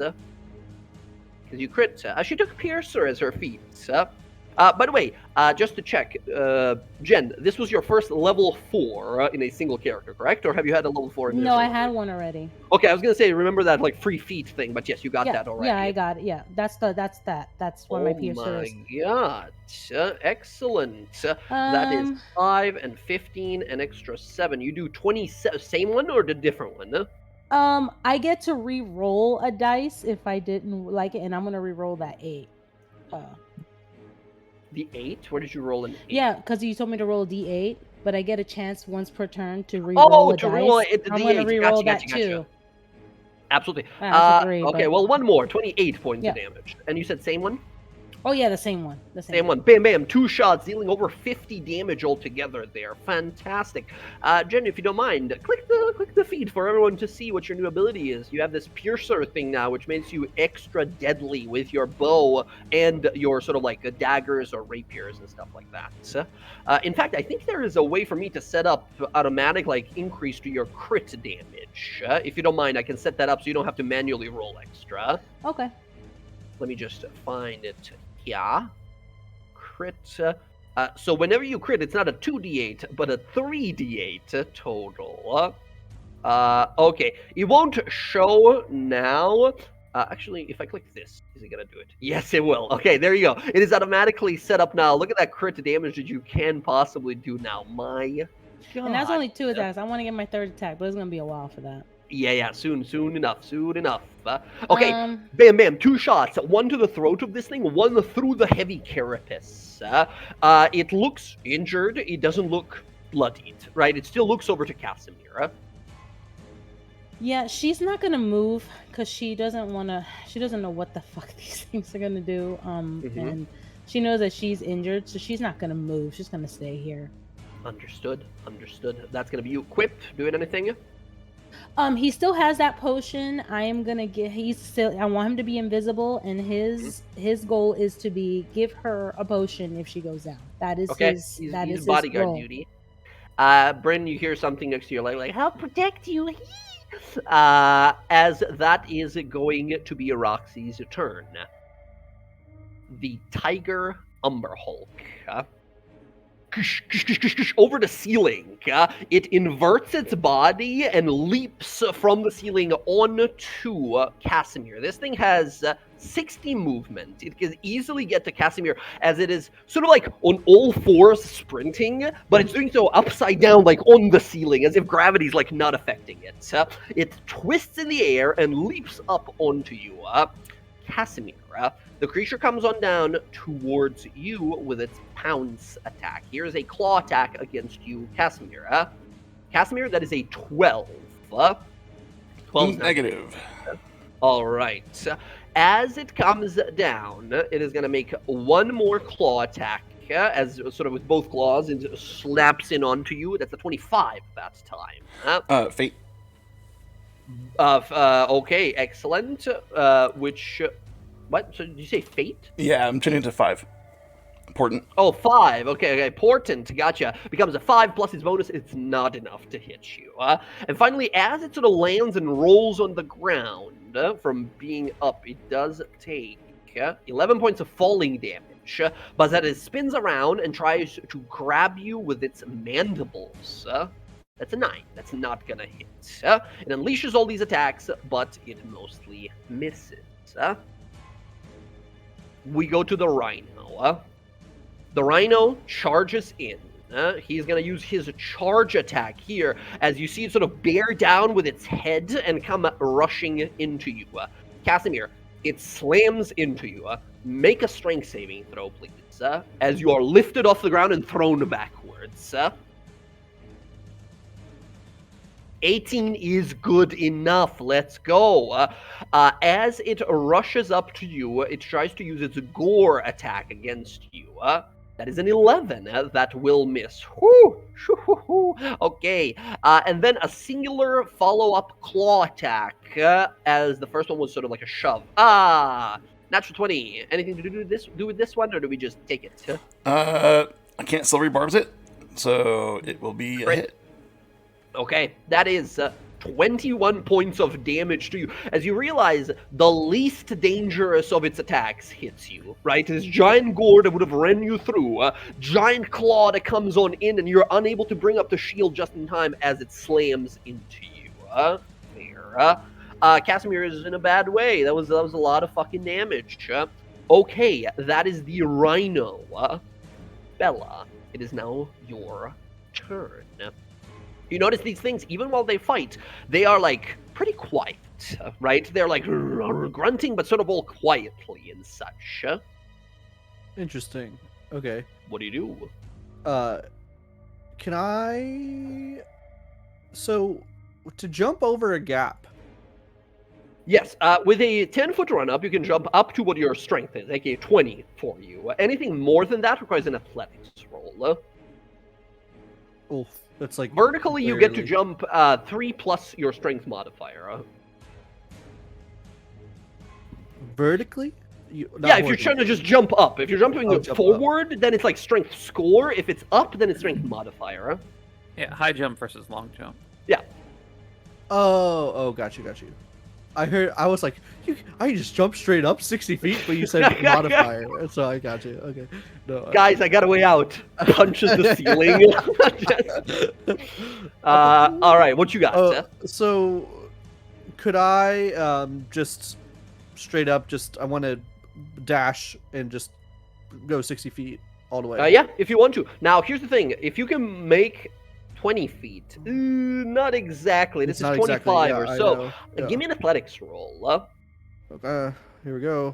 You're super strong. It's not going to be that difficult for you, but this is a 20-foot leap here. Give me a DC 14 here, please. Rather than risk falling, can't you just throw your echo over there? Takes 2 turns. Bonus action to summon it, then bonus action to swap. Yeah, exactly. So 22. 12. 12? It was a 12. You guys watch as she charges forward, leaps, goes over the ledge, and as Casimir, you sort of spin on around, you see her just fall down into the abyss below. Rewind, 17, Casimir says, plus your 10 modifier, that's a 27. You, Casimir, look back and you see a reality where she leaps over, hits the ledge, goes unconscious, falls into the abyss below. Instead, you see as she lands, her foot lands properly, launches herself, and lands all the way across. 60 feet to dash, move yourself wherever you can go. So amazing. I mean, 60 feet's just right here. So how much can I mean, that's with the 25. That's pretty much it then, right? You jump onto the very ledge there. Yep, on the ledge, very sketchy. Like you're a matador, the rhino creature looks at you and starts like, get ready to like, sees you near the ledge, and like he was with Castamir before, gets ready to like charge at you next turn. And I will summon the echo. Woohoo! All right. So I'll summon the echo. They and don't I'll get notice you summon your echo. They like look directly through it as if it wasn't there. Oh, great. As you see, their eyes are not eyes, right? They don't see what you're doing. I mean, they'll take pain, and that'll make them like notice, right? But they're like looking directly at you. You know, And I think at this point, all of you guys realize like blind sight. They can't actually see, maybe tremor sense or something, which means Roxy, if you get close to them, your invisibility won't matter, unfortunately. I will. Can I move the echo? Wait, yeah. Can I move her like here? That looks good, yeah. Yeah. Okay, great. And then we're just gonna. I think we have to go for it. With noticing that they don't know. I want to action surge. We gotta Ooh. do some attacks to Okay. get on the echo. Your first attack against each of these creatures from your echo on every single turn will have advantage. They can't perceive it. But then So- after the first attack, they'll like look and defend themselves from that direction, right? Gotcha. Yeah, so I will go ahead and attack the one that's taking some damage. We have first. the rhino, and we have this one is called a tiger umber hulk. But yeah, it's just they're umber hulks of some sort, right? Okay. The other one we'll call rhino. The other one is just the other guy. I will go for the rhino first. Rhino, he's got heavy plated sort of armor. Let's see it. With advantage, please. 20 is good. 22. Amazing. That is going to be 14 points of damage to it. Okay, cool. Since I Freaks get out advantage, and looks to where that came from and is like trying to wave its like body around, protecting itself. and then I'll go for the other one because I get advantage as well. Hell yes, you do. Hell yes, you do. Which probably doesn't hit. 14 is not going to hit even Yeah, with didn't think advantage, so. unfortunately. I'll give you. Wait, you're too far. Never mind. No, it's Might fine, be too it's fine. far. Big map. You're too big far. map. It's only It's a 30 big feet. map. Yeah, and I will I will unleash incarnation. Woo! Okay, going And all I out. will throw the net. Oh wait, no, I can't throw the net because it's from me. Dang it. Okay, never mind. It's from you. It's a physical thing. It doesn't it's a make a physical thing. magical net on them. Yes. All right. Yeah. Technically, you could It's have. fine. I'll let you take a. Well, you already missed, unfortunately. Yeah, Not yeah, this it's- time. Not this time. Yeah. I will just take another swing at the. I want to focus on the one that's already damaged. if Okay. possible. The rhino. Nice. Oh! Well, it can't. 17 I don't- actually in 17, this case. 17 Which does not hit. Does hit, I know. Sure. Yeah. It throws up its massive sort of arms around. You deflect that impact into it. It looks over you. You sort of slash, spin around, slash at the other, bring the weapon back, and it throws up its like rhino beetle horn, right? And it blocks the attack. That's very scary. Okay. Nicely done. Doing taking advantage of your advantage. Very good. Very good. Bella, that's gonna be your turn, I believe. Oh, also one thing. As she was going, she would tell Sky, "I got Casimir. Look after Bryn." As she hops over, so because she what doesn't you got want to there. leave. Fuck you. All right. Bella, that's you. Sky, we now go to you. You see these creatures, these brains with beaks begin to sort of float on up, and you look at them like, what do they even do? And you see them, their brains begin to vibrate, and a orb of lightning begins to appear above their heads and like look for targets nearby. Alright. Well, I already failed them once, so let's be a safe throw this time. All right. What are you going to do? Who do you aim for? Multiple things. Alright. Here we go. What was it? 1, 2, 3, 4, 5 people? Cool. Alright. I'm going to spend multiple grip points, and I'm going to go down a list here of things that I'm going to do. But I'm going to take the step back one spot so I can range myself a little bit away from them in case this lightning that they're conjuring up jump. And I'm going to start shooting down the line at each fucking one of those things to draw their focus away from the two casters. Okay. So Okay. we're gonna start over here, and we're just gonna work right Down to the left. line. Okay. Yep. Okay. Let's start with the attacks. So, you let me know if you So- want to take that disadvantage to shoot again. Yeah, I'm gonna have to on one of the shots. So Okay. Okay. for the time being, though, we're gonna go advantage on down the line.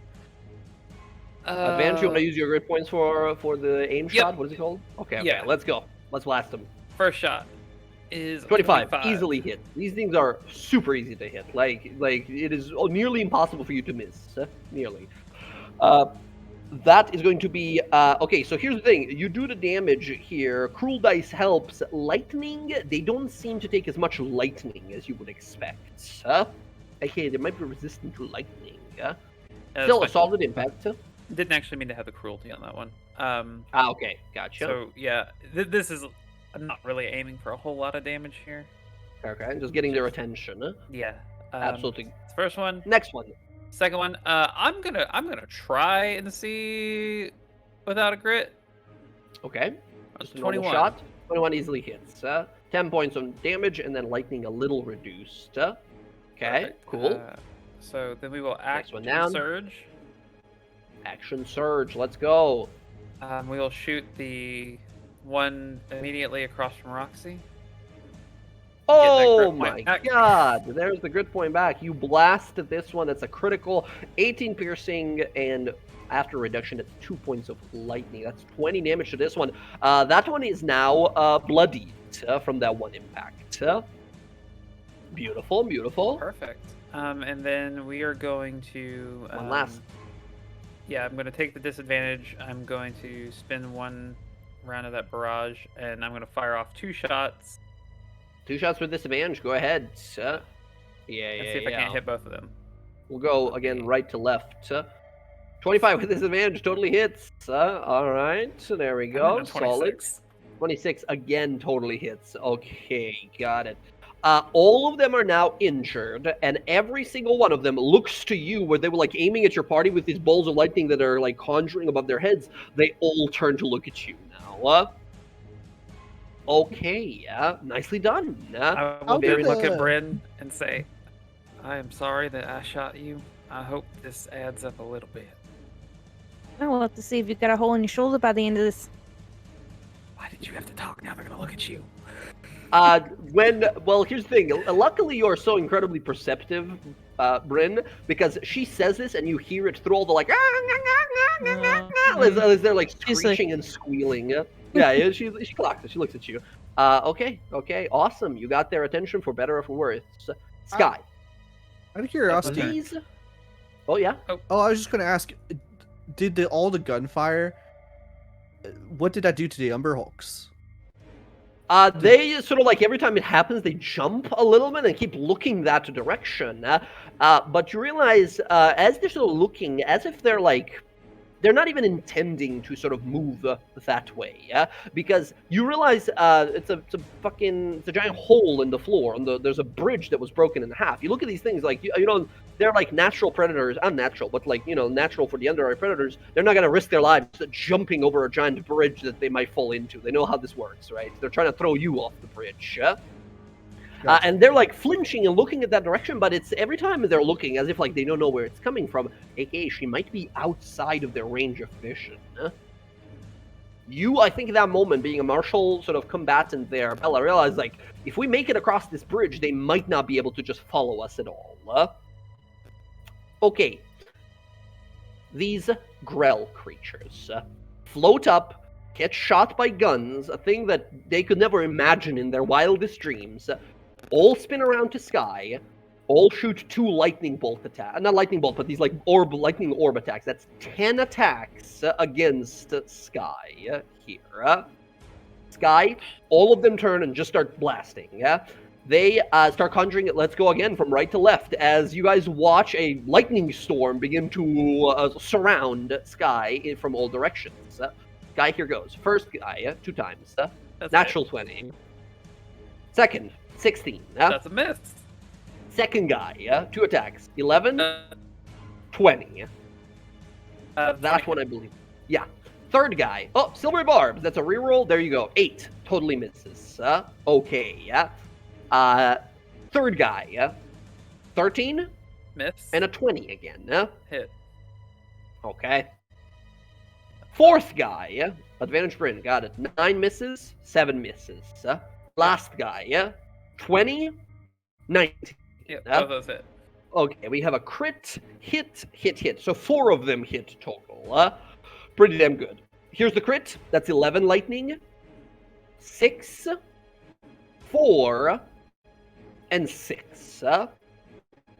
All together, you take 27 points of damage. As you're dodging, bobbing, weaving, and every once in a while, some of them will hit you to the shoulder. They're not like powerful lightning or whatever, but still, that's a lot of attacks all of a sudden against you. I'm lightning resistant. Should have let it. You should have let him hit me. Saying that, they approach. These creatures have no eyes. Roxy, they approach you directly, like staring in your direction directly. This one goes 30 here. This one goes 30 like this. They begin to close in. Just sort of screeching. Bryn, it is your turn.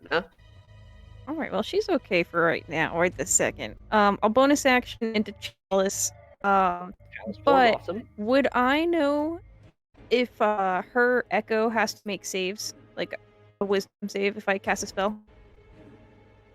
Sorry, what was that? I think my internet cut off. What was that? Would I know if Bella's Echo has to make a Wisdom save if I cast a spell? I believe by default, Bella, your Wisdom save automatically fails any sort of Wisdom roll, but can make physical, like Con, Dex, and Strength saves. I mean, I just know we talked about this last time. Yeah. Is it says that the Echo uses my saving throws. Right. I mean, So yes, it would have to make a save. Okay. Yeah. I don't want it to push Casimir off the ledge, so I'm going to move forward 10 feet, because he's still in danger of being pushed directly off. Yeah. And I'm going to cast Confusion over... Let me put my little thing up. So, I think it'll hit them right here, but it's definitely going to hit Bella's Echo. That's fine. Okay. Excellent. That is going to be Wisdom saving throws, I believe, for these Umber Hulks. Yes, it should be a 17, I believe. 17 DC. Here is the rolls. Wisdom save from you as well there, Bella. Wisdom saves, here is the Tiger. That's a fail. Here is the Rhino. That's a fail. And a roll from Bella, please. Yes! Whoa! Nice. Natural 20. Your magical tattoo glows and chaos unleashes onto the battlefield as you feel a silvery whisper from the Fey realm beyond. Blessing Also, on the Moon Mistress. I do want to say that I did take the Fey touched feet. Oh shit! So I okay. want the mark to be like slowly like creeping up her arm. Oh, it's like a full like arm tattoo type of thing. Yeah, like getting Hell like yes. up more and more, as it, so There it's like is her arm like glowing now. They're a symbol of like little crescent moons and beautiful streams of water that sort of go up the tattoo there. Amazing. As your tattoo activates here, roll me a d6 followed by a d100, please. 6. 6. This is a minor effect. 6. All right. As this happens, you look back and realize, like, that was a good play by Bryn. You look back to her and go, blah, blah, blah, blah, and bubbles come out of your mouth instead of speech. You guys watch pink bubbles for the next hour will be coming out of your mouth as you cannot speak for the next hour. Just It doesn't mean you're not a spellcaster. Yeah, that would have been brutal if you were a spellcaster. But yeah, this is cute. Little bubbles. Every once in a while, you sort of them comes out as a heart, and sort of fades away. Okay, excellent. Bryn, as that happens, these creatures become dazed and charmed, and just sort of like waving their heads around. Yep, so at the beginning of their turns, they have to roll the d10. Absolutely correct. And then they get the effect. And that's the end of my turn. That's all my... That's going to be the end of your turn. Casimir, you watch as these creatures are sort of waving their heads around, super confused. And as the moment you sort of look on over, you see Bella, they're like, all right, time to get out of here. You look at them, and their eyes shimmer for us like a second. I need you to make me 2 wisdom saving throws. As soon as you meet eye contact with them, if your mind is sort of like confused. Oh, it was in lost. GM mode only for some reason. Well, you succeed the one, but not the second. Whoa. Huh? What? Oh, Moon of He's Fate. too far. He might be too far, actually. Oh, I thought it was on Bryn. I'm sorry. No, No. this is Casimir. Yeah, no, sorry, Cass. Yeah, Okay, you're all good, outside all good. 60. Start This of is all your my turn, fault, so it's all good. Casimir, at the start of your turn, you watch as the confused Umber Hulks use their confusing gaze on you as you look at them. I need you to roll a d8 to determine. They have a special ability here. Oh, actually, I have a thing for it. It rolls automatically for me. Whenever someone starts their turn next to them. Oh, I'm sorry. That should have been a charisma save, but I actually think that's worse for you, right? It would have been worse, actually. That is correct. Okay. Their confusing gaze ability says there's numbers that happen on numbers just like the spell that Bryn just ironically used against them. On a 1 through 4, you do nothing this turn. You stare back at them and your mind fades, your consciousness is gone, and you just sort of drop your arms to the side and stare into these things as they sort of mindlessly stare back at you, confused as well. Okay, I'm sorry, my friend, but unfortunately being in close to these guys when you start your turn. However, I'll say now that you are under its effect here, Bella, being close enough, you know what they do, right? You realize, like, shit, don't look him in the eye, right? As you see Casimir sort of look around briefly for a second, like, looking not to be attacked, and then his sort of, like, eyes fade back into, like, roll back into the back of his head. Okay, Casimir, I'm sorry, but you are fully charmed in the moment. You're incapacitated. Okay. Oh, boy. That's gonna be your turn, Casimir, unfortunately. Roxy, you're up. Okay, I don't know. I've never seen Bryn do this kind of magic before. And I'm not going to attack them because I don't know if it fucks it up. You could just ask me. Yeah, but I'm going to start attacking these brain shits that are coming after us here. She's going to bonus action. You said yeah, I'm a bonus action Zephyr Strike. I want to get away from this thing, but I want to Zephyr Strike, you're dashing away. Sure, I want to do some more damage to it. This one right here. Okay, understood. Oh my god, man. Which one was this? The right one again? Is that what you picked? I was going after this one. Oh shit, okay, okay. Because it was closer to us? Absolutely, absolutely. You move on away, fire off. That's a natural 20. Roll all that damage, please. An extra. It should include the extra dice from the piercer. Fuck.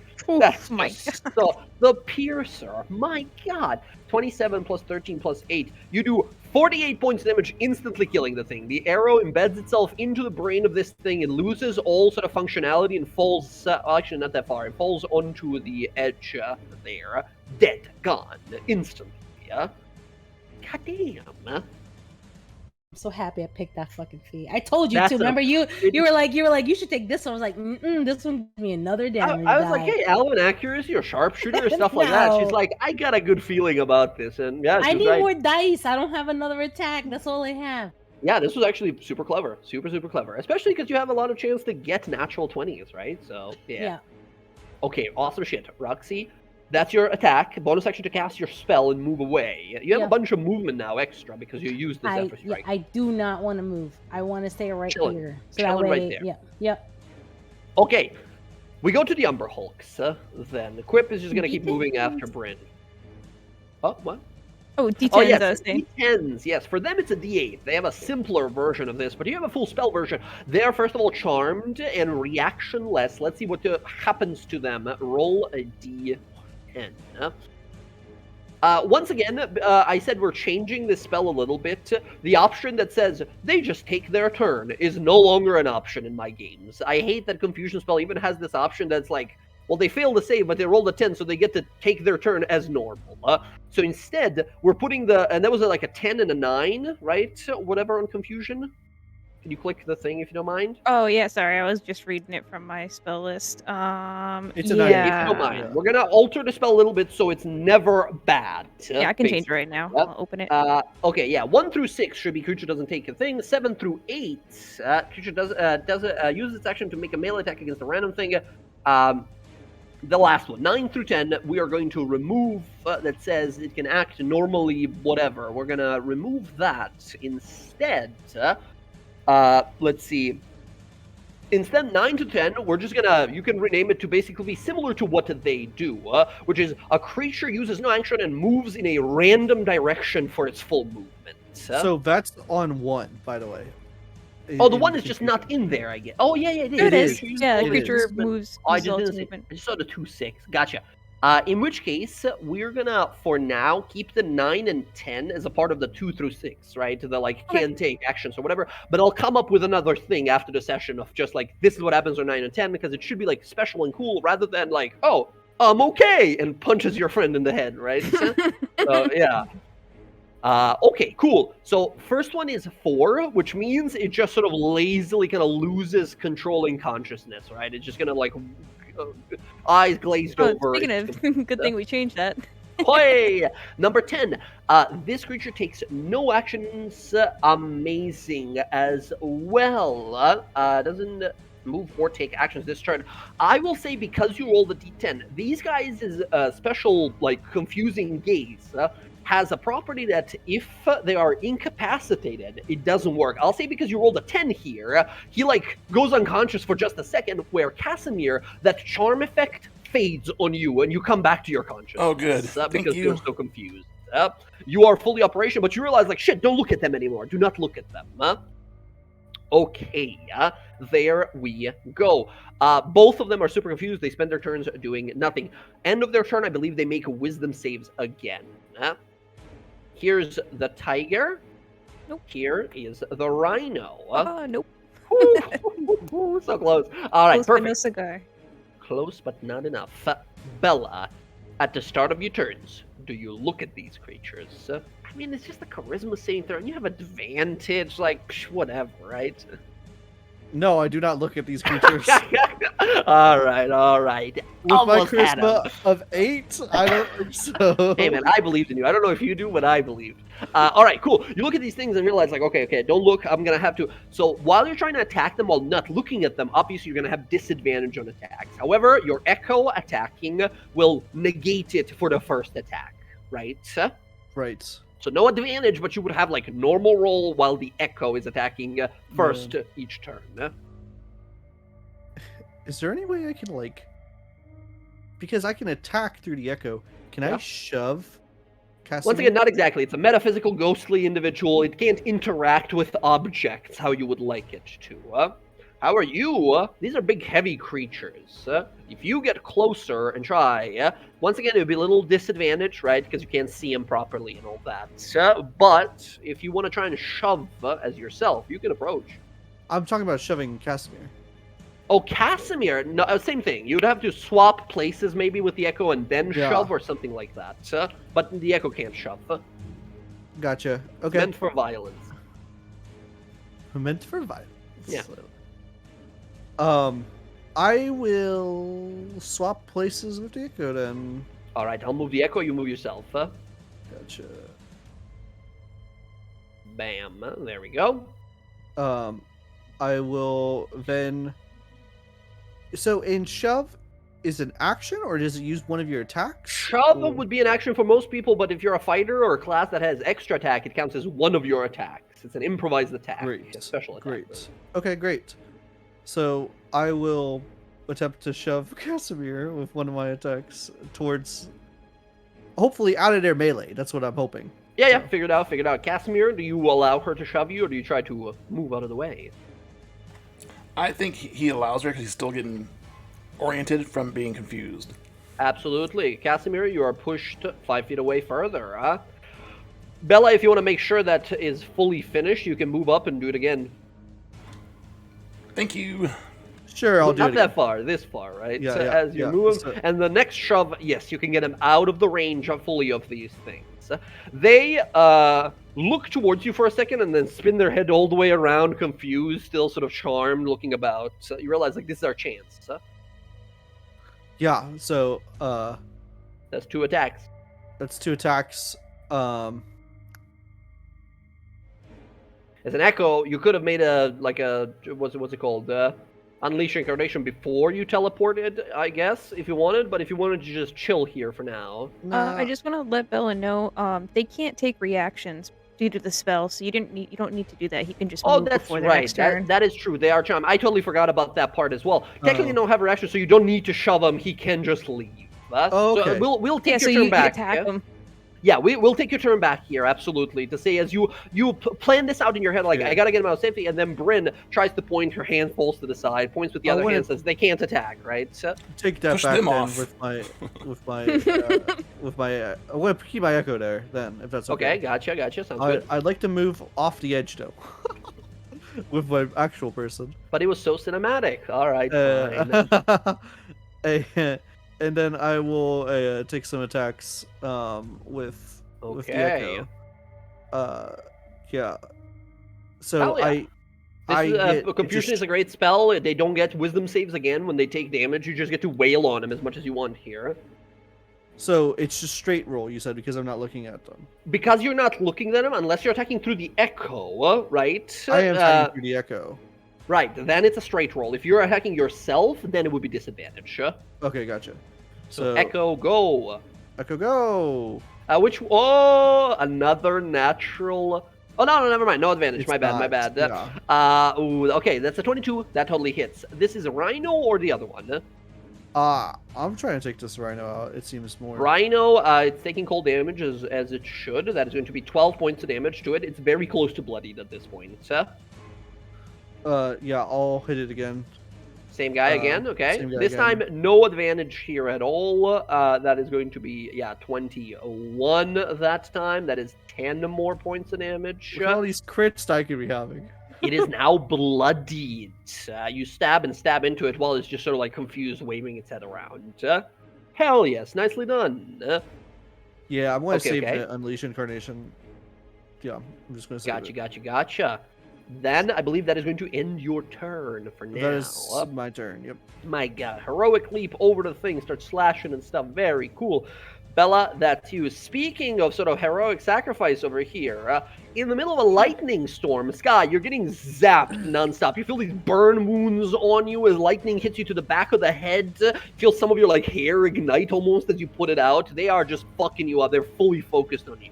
One of them turns to shoot. Another one, arrow hits it to the side of the brain. It falls dead instantly. I'm really starting to question why I do this. I'm just screaming. Yeah, she's got the one coming in towards her, but see that one over They're there. extremely slow, by the way. These things move they're like slowly gliding towards you, menacingly. That scene from Austin Powers is slowly moving towards you. All I could think of is the guy that stood in front of the steam roller going, The guy in front of the Zamboni? Yeah, absolutely. yeah, he's slowly like, no, moving. move. He's Yeah, pretty much. Okay, what you got? all right, so we got this guy over here. Hitting seems to be pretty easy, so I'm gonna take another shot at disadvantage to do 2 shots at the guy over here. Okay, yeah. In front of you, right, the guy? We'll do this one out here. It's Okay, kind of like gotcha. lingering in. Further It's one. a little too close to Bryn. Fair enough. So, first shot. Totally hits, Oh, sorry. The is bonus action. We are hexing him. hexing. Okay, he is now hexed. Excellent. That is And 17 points of damage. Second shot. Little reduced to lightning again, but totally fine. Boom, that hits as well. Same guy? Yep. I imagine now that you have hex, you're just going to be focusing on that one guy, yeah? And you're using cruelty dice on all of these, Yes, I bumped it up. Okay, So that was okay, 2 gotcha. extra. I was just seeing if we could 13, get 18, someone out of the 20 ground points of real damage. quick. You kill that guy with the last 20 points of damage. Bam, bam. 2 quick shots as you sort of fan the hammer. Blast him, it falls to oblivion below. Perfect. Then we're gonna look at this guy. We're gonna spend a grit point and we're gonna shoot the other shot at him. Yes. Boom! You blast them through the brain. Very nice. Good damage, Get that grit too. point back. 15, 32, and 2, 34 points damage. Oh, wow. You instantly kill that one. This one, you take aim at the other one. Bam, bam, 2 quick shots. This one, you spin around, you see it. It rushes down towards you in a miscalculated charge. It goes to headbutt you. It turns the top of its exposed brain towards you. You just shoot it through the exposed brain. It falls down and dies instantly. Hell yeah. All right. Get your points back. Very good. Those are your 2 attacks, I believe. What now? Yeah, we're gonna 2 left. Go. Left. go over here and just kind of pull out the sword and the gun. Be like, all right, you sons of bitches, come on. Okay, excellent.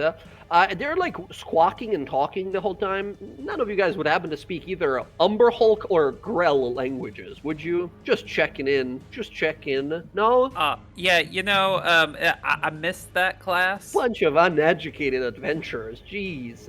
All right. Let's continue here. Sky, that's going to be you.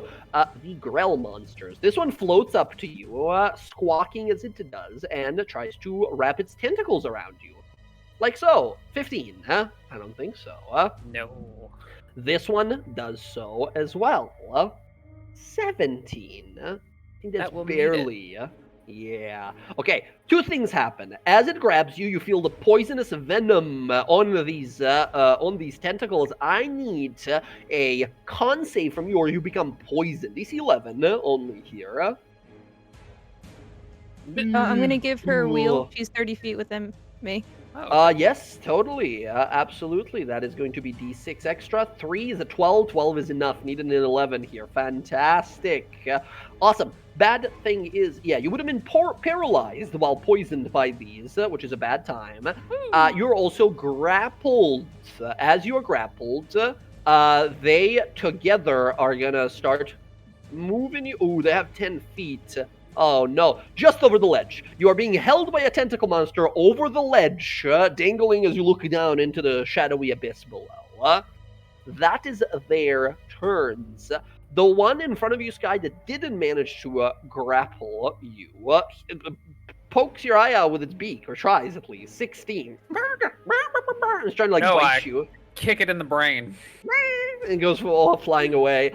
Okay, excellent. That is going to be there. The one that managed to grab you with the tentacles has advantage on his beak attack, as you are sort of restrained by him. How about a 9? I don't think that's going to do it.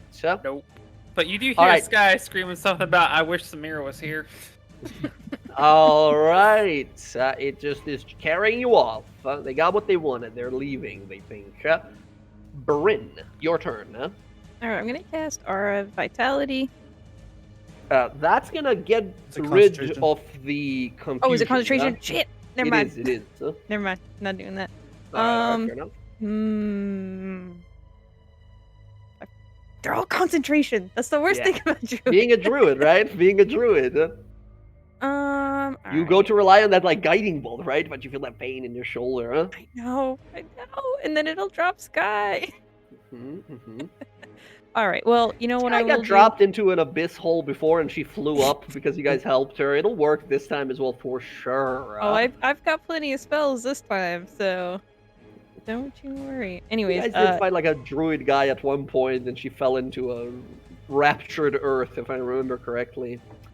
All right. So what do you do? I'm gonna cast a healing word on Sky. The word's good. Bonus I believe- action. Throw it up. Let me just double check. She is, I think, within the range Oh, of that's your... a line. Right there. That's the I path drew you a take to line. her. See, that's where I I want to got go. All right, let me cast the 3 upcast. Nice. Well, okay. There we go. That's 15 plus your D8 from your chalice. To her or someone else? Oh, it didn't. It's checked off. The way you get frustrated, all right, 11 more. Holy shit. 26 points of healing. And this is all to Sky, of course. All to She's the only Sky. one here. Okay, 26 healing to you, Sky. You feel the wounds from the lightning marks and the burn, and the smell of ozone begins to fade as a magical sort of motes of stars and light begin to sort of surround you and heal you. All right. Okay. Which one of Thank these is you. holding Sky? The one further back. Okay, they have cool. a 10-foot reach with I'm, tentacles, and he's like dangling. She's being held by like one of her like biceps and the side of her hip, so she's sort of like sideways in the air.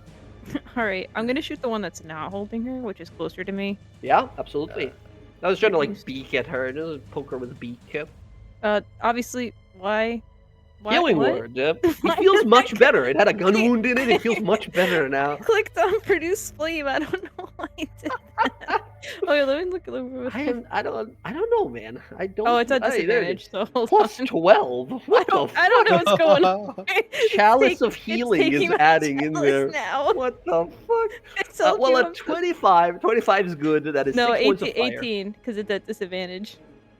Oh, that's right. 18 with disadvantage totally hits still. They are exposed brains. They're really hard to miss. Is that just 2d8? Okay, yeah, that's 2d8. It rolled a 2d8. That's a 6. We'll take, for the fairness of it, the first roll there, the 6. 6 points of fire damage as you conjure it up, and you realize like how hard it is to actually throw, even with both of your hands here, right? As your hand is not fully responsive. Okay. That's gonna be you. A lot of healing and some crazy extra rolls happening with your sheet. Okay, cool. Bryn, that's you. Casimir, you have your turn. You're no longer charmed. Do you look at these creatures at the start of your turn? No, Casimir is more aware of what's going on with the rest of the battlefield. Uh-huh. He will cast Vortex Warp on himself. Ooh. You cannot do it on yourself. Vortex Warp is only usable on other people. If you take a look at it, it says even there, like, around another creature you can see within range. Then that works for me. I'll go ahead and do it with Sky over there. That's the counter to Misty Step, right? Yeah, Misty Step right. for yourself, Vortex Warp for others. So Actually, here. Sky is 90 feet from you. I think that's enough, It's right? 120 Yeah, feet. totally fine. Oh yeah, because you upcasted. Okay, gotcha. Awesome. Sky, do you fight it or do you let yourself be teleported to safety? You know, I was really thinking that this was a fun place to stay. Yeah, I'm gonna take it. Screaming at your head. Okay, you teleport Sky to safety. Sky, you land onto your feet. Very good. Casimir, that is your action. Bonus action. He'll cast Embrace Destiny at level 4. You can't do that again. This is a leveled spell, Leveled right? spell. Because you cast the Vortex. Oh, Warp, yeah. Is a leveled Damn spell. it, So you're right. Thank you. unfortunately- No, No worries. You were just confused. You just got hit by some strange confusion magic as you're trying to do all of your magic. But I will say, for a moment there, as you go to cast it, the spell starts, and then it stops, as if it like wasn't enough juice. As you realize, like, interesting. Yeah. From now on, next time you get an ability score increase or such, take a look at there is a what was it called? There is a feat in the Tal'Dorei book that lets you cast up to second level spells, even if you cast another spell during Spell your driver. turn. Spell Ooh. driver, just so you know, that's an Okay. option for you in the future. Noted. Yeah. Okay. Casimir. I guess bonus action. I don't think you got anything. I do. Potion, maybe. Bonus action will be prediction on the this guy. Prediction is an action. God, I'm just shitting on your Wow, fun. I'm so that was sorry, bonus. man. Oh, the other I am one's so bonus action. sorry. No, you're good. You're good. I'm done. Oh man! All right, you try everything. What's it? Confusion. You're like, fucking spells, throw spells. Most of them don't come out. I'm done. Okay, that's gonna be a turn. They are reactionless. If you want to move away from them or anything. Thank you. Right I'm over like, there. please move. All right, Roxy, your turn. Okay, I am Or going just to chasing Bryn down. bonus action steady aim at this one. Ooh, absolutely. They can absolutely tell where you are, right? You can tell as they like look every once in a while in your direction. Steady aim, So that- advantage. yeah, Let's yeah. go. Mhm. Let's go. Massive. Totally hits. Roll damage. Sneak attack, please. Boom. Boom. Boom. You kill it. It turns to sort of conjure another ball of lightning as it freaks out as Sky is teleported away. Arrow hits it through the bottom off where its beak connects to its flesh, breaks off the bottom part of the beak. It rotates around, hits the rock, head explodes like a melon. All right. Nicely done. You can't move. That's your steady aim. Yep, that's my turn. All right. Snipe shot, and you're done. Start of this guy's turn. D10, please, from our 7 is going to druid. be the creature uses its action to make a melee attack against a randomly determined creature within its reach. If there is no creature within its reach, the creature does nothing this turn. It doesn't know that the echo is there. It can't see it. It does nothing this turn. It just stays confused in the moment. What about the other one? And another D10. Same thing. They both sort of stare around confused. He, with a 10-foot range, gores the other Umber Hulk. He, boom, slams into him with him giant, like, rhino horn, doing 23 points of damage to him. The other Umber Hulk freaks out and needs to make a strength saving throw. The DC, I believe. Let me take a look. Holy Christ. 17 DC. 11. The Umber Hulk is thrown off the ledge into the pit below as Huzzah! it freaks out, looks around, and boom, hits it with that, like, it picks it up like a forklift and just whoosh, throws it. And the other one, fully confused, goes flying down, end of his turn.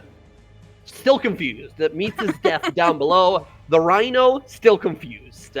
The other Umber Hulk, I'm just deleting him. He's gone. He can't fly. He's not a beetle guy like this guy. He's just falling to his death for the next half an hour, probably. Yeah. I Confused. thought we were friends. Yeah. Amazing. Bryn, as you realize, like, I barely had a say in that. He just did that. This spell is amazing.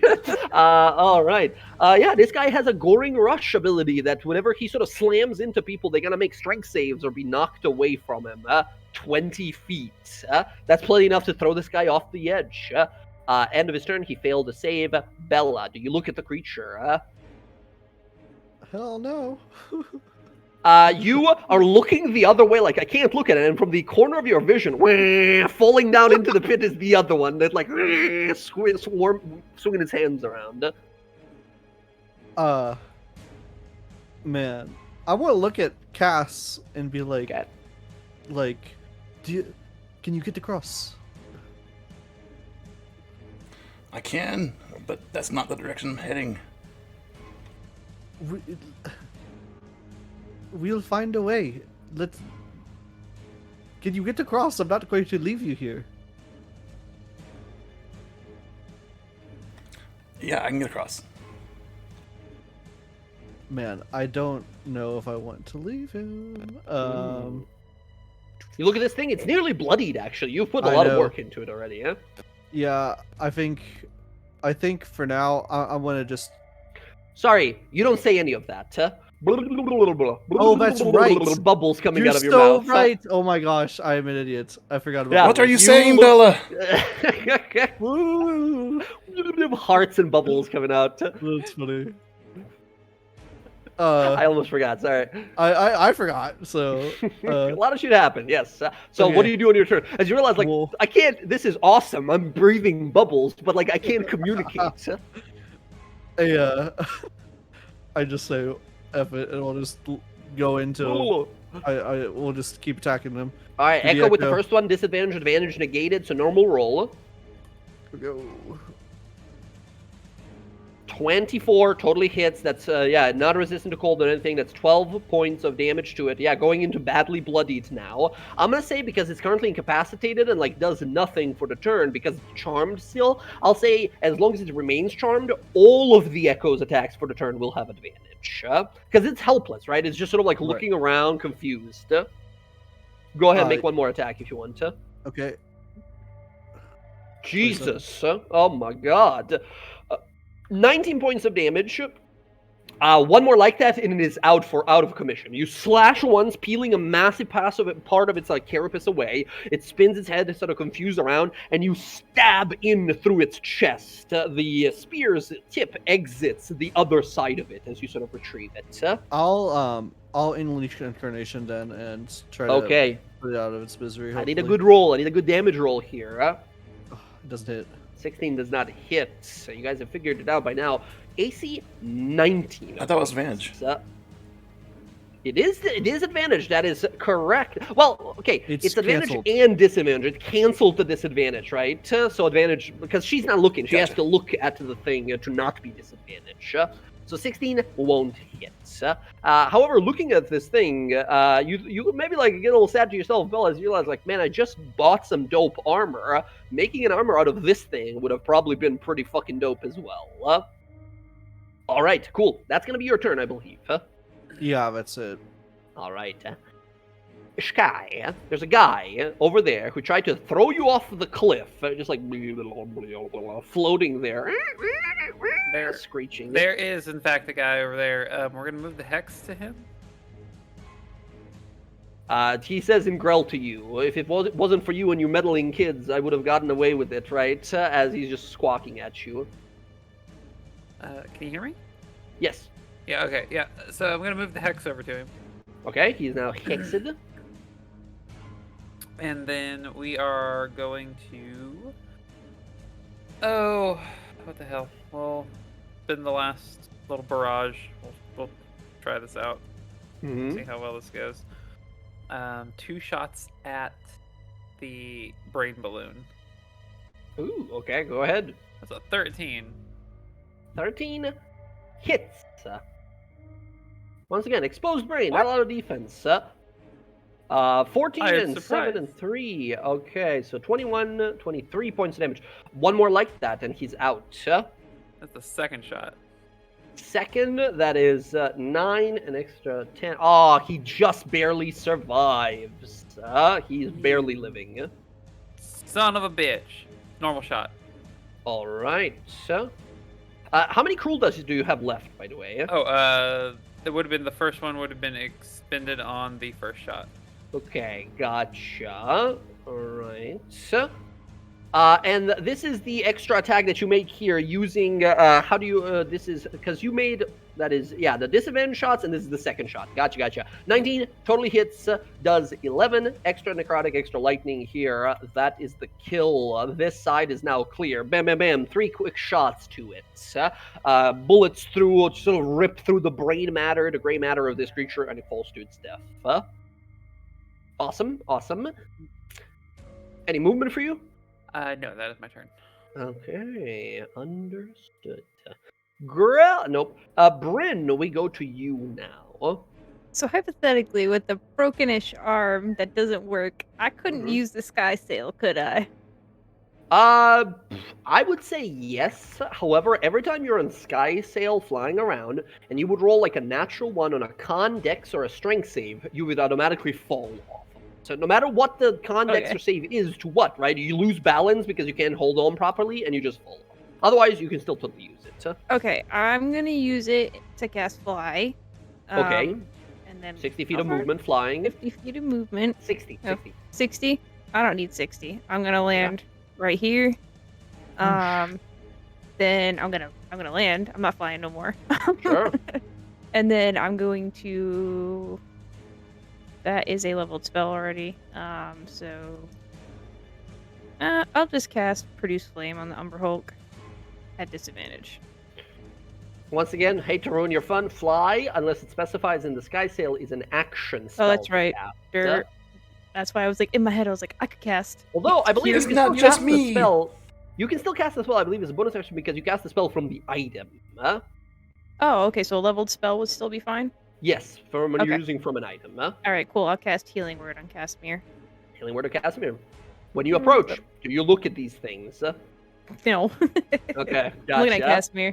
Casimir, and that's then- 10 healing. Oh, throw that d8. Yes, there we go. That is going to be, wow, 17 points of healing to Casimir. Thank Much you. better. Yeah, thank me later. Okay. That's, I believe, your turn. Mhm. Still have a bunch of fly speed, but yeah. Kashmir, it is now your turn. This thing is super injured. Do you look at it? It's the last thing standing. Let's throw a firebolt at it. Save some spells. Fireball. Firebolt. Firebolt. Okay. Okay. Yeah, Firebolt, let me see. Firebolt does not require you to see the target. However, because you're not looking at it, that would be disadvantage. Some spells require you to like specifically see the target. They would be difficult against these things, but yeah, absolutely. Make an attack roll with disadvantage. Ooh, 10. Natural 2, 17 damage. So much. But no, unfortunately, that will not hit. You conjure a ball of flame, throw it without sort of kind of looking. You hear it hit. And those of you who are looking from the distance, you see the tip of its like rhino horn is now set ablaze. It's even more dangerous. No, I'm Okay. kidding. It's just burning, right? But it's not. It didn't hit the body. Okay, so that was a cantrip action. I'm going to cast a Yes. bonus action level spell. Yes. We'll do You're it. no longer confused. Very good. We'll do it at the second level for this one. Oh, not the Okay. level. What you got? Embrace What you Destiny. got? Embrace Destiny. Roll 2 of those dice. Keep them for We'll yourself. do Oh, to GM. okay. All right. Thank you. All right. Yeah, mark goes down. Casimir, that's your turn unless you're going to move anywhere. No, he's good. Roxy, it's your time to shine. You see this creature. It's fully confused, fully sort of out of it, right? It has no idea what's happening. Roxy, you have interacted, or at least very much so heard of these creatures. You know that they're, even though they have no like proper sight, their even tremor sense is limited. In your ranger mind, you think to yourself, if it is tremor sense they rely on, half of this bridge is missing. There is no land connecting me and it. I am gone from it, right? It cannot see me, no matter if I'm at the edge of the bridge or all the way back, right? Tremor sense works on the idea that you are the ground is connected from one person to another, and that's how they sense, right? There's no ground connecting you to it. You can just shoot it at forever. Like invisibility doesn't matter here. It just can't see you. Okay, well, she's going to bonus action steady aim. Steady aim. Well, once again, you don't need to steady aim here. You have advantage because he cannot see you. He relies on Okay. tremor sense, Okay. can't see you. All right, then I'll just stay there and shoot him. Shoot away. You have advantage. Totally hits. I'm gonna burn another favor foe because it's concentration and I use Zephyr Strike, so I have to burn. Okay. Yes. Go ahead. Oi, 22 points of damage. Would you like to re-roll the 5? It's a pretty good one. I guess you No, have I'm a gonna good- keep it. I'll keep the 5. Okay, because 20 hit points is how much it had left. That is a kill on the Rhino Beetle Umber Hulk. It spins its head around. The arrow hits it to the center of the chest. It grabs onto its eyes, flicker for a moment as the charm effect from the confusion fades as it hits the ground dead. All the enemies are now destroyed. All of you look about. Breathe in, breathe out as you realize this was a tough fight, but not like super fucking dangerous, right? This was kind of rough, but everyone's mostly fine. There was at one point a chance of someone being thrown off a bridge. In about 10 seconds from now, you guys will hear a very distant and faint like impact way below. Okay, the battle is done. You all look. You see your friend Casimir, whose like stance and decision to like go out there save this people could have been the very last thing he's ever done, right? This place is crazy dangerous. Like he's reliable and capable. Bunch of brains and rhino bug confusion monsters attack him. I don't know. That would have been rough, possibly. Bryn is gonna grab the collar of his robes and be like, "What were you thinking?" I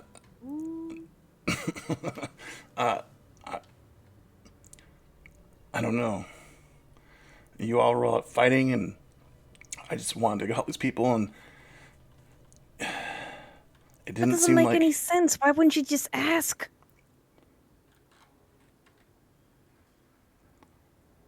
the way that Sky and Roxanne were behaving.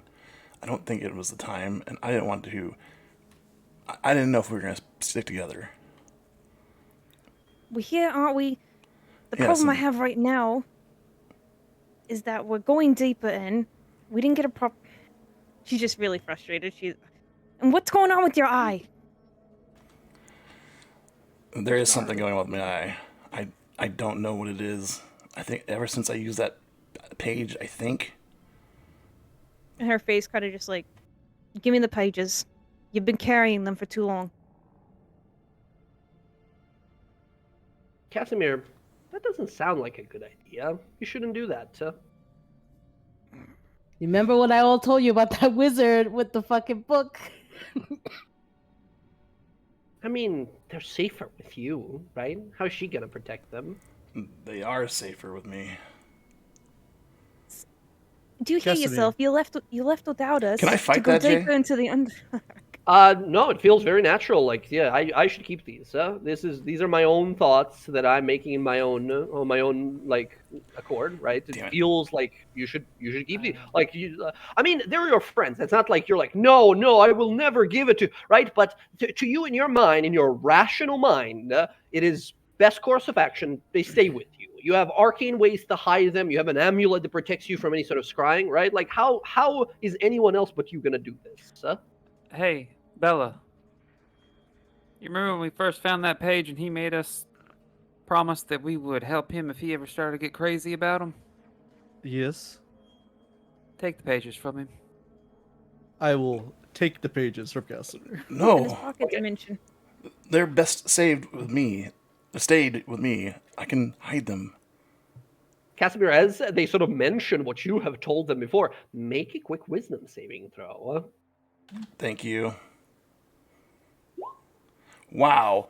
Absolutely not. Inspiration. Absolutely Well, not. wait. They are meant to be- Has it been more than a minute since the fight? No, but you wouldn't consciously want to do this. Oh, okay. All right. Never mind then. Yeah. That's a natural one. Casimir, absolutely not. This is like your friends are going to be in constant danger. Instead of you being the target, they are now going to take your burden, what is meant to be your burden. This is not you can't let them do this. Casimir, Look, I have the give me the ability to hide pages. them. I don't care. They corrupted my father. They're doing the same to you. Give them to me. I'm stronger than your father. No, you're She's- not. She's not a spellcaster, Casimir. Think about it. Give it to someone who can't cast magic. I am also resistant to magical effects.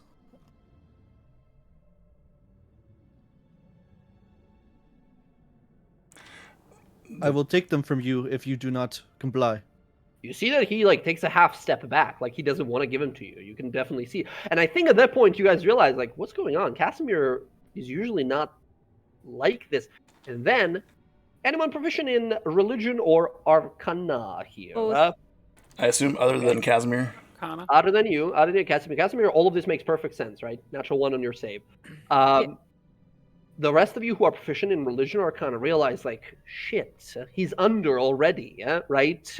My precious, absolutely, right? As he like held on to it, he realized, you all realize that now that he has used it, the illusion to proportion of like the portion of the power that these have must have been greatly increased in his like relative like his clear mind, right? He thinks now that these are like they have to be protected and such like he did before, but now because he used it, whatever they did to him, he now probably believes that he's the only one fit to protect him. And I think at that point, those of you who are proficient in those two checks realize like there's no talking to him right now. He will vehemently try to like deny from now on, try to give these to you. One thing that comes to mind.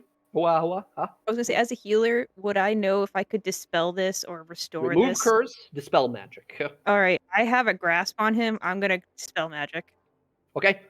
She hits you with the dispel magic. Once again, she's your ally, right? You wouldn't think to counterspell her or anything. The spell hits you. There's a sound of like a breaking of glass in the back of your mind, Casimir, and you like snap out of it as you realize like, what am I doing? These are my friends. They're trying to help me. Why am I being so greedy? Why am I being so obsessed with these? As that effect, that need to be the one having the pages fades from you instantly as she casts the spell.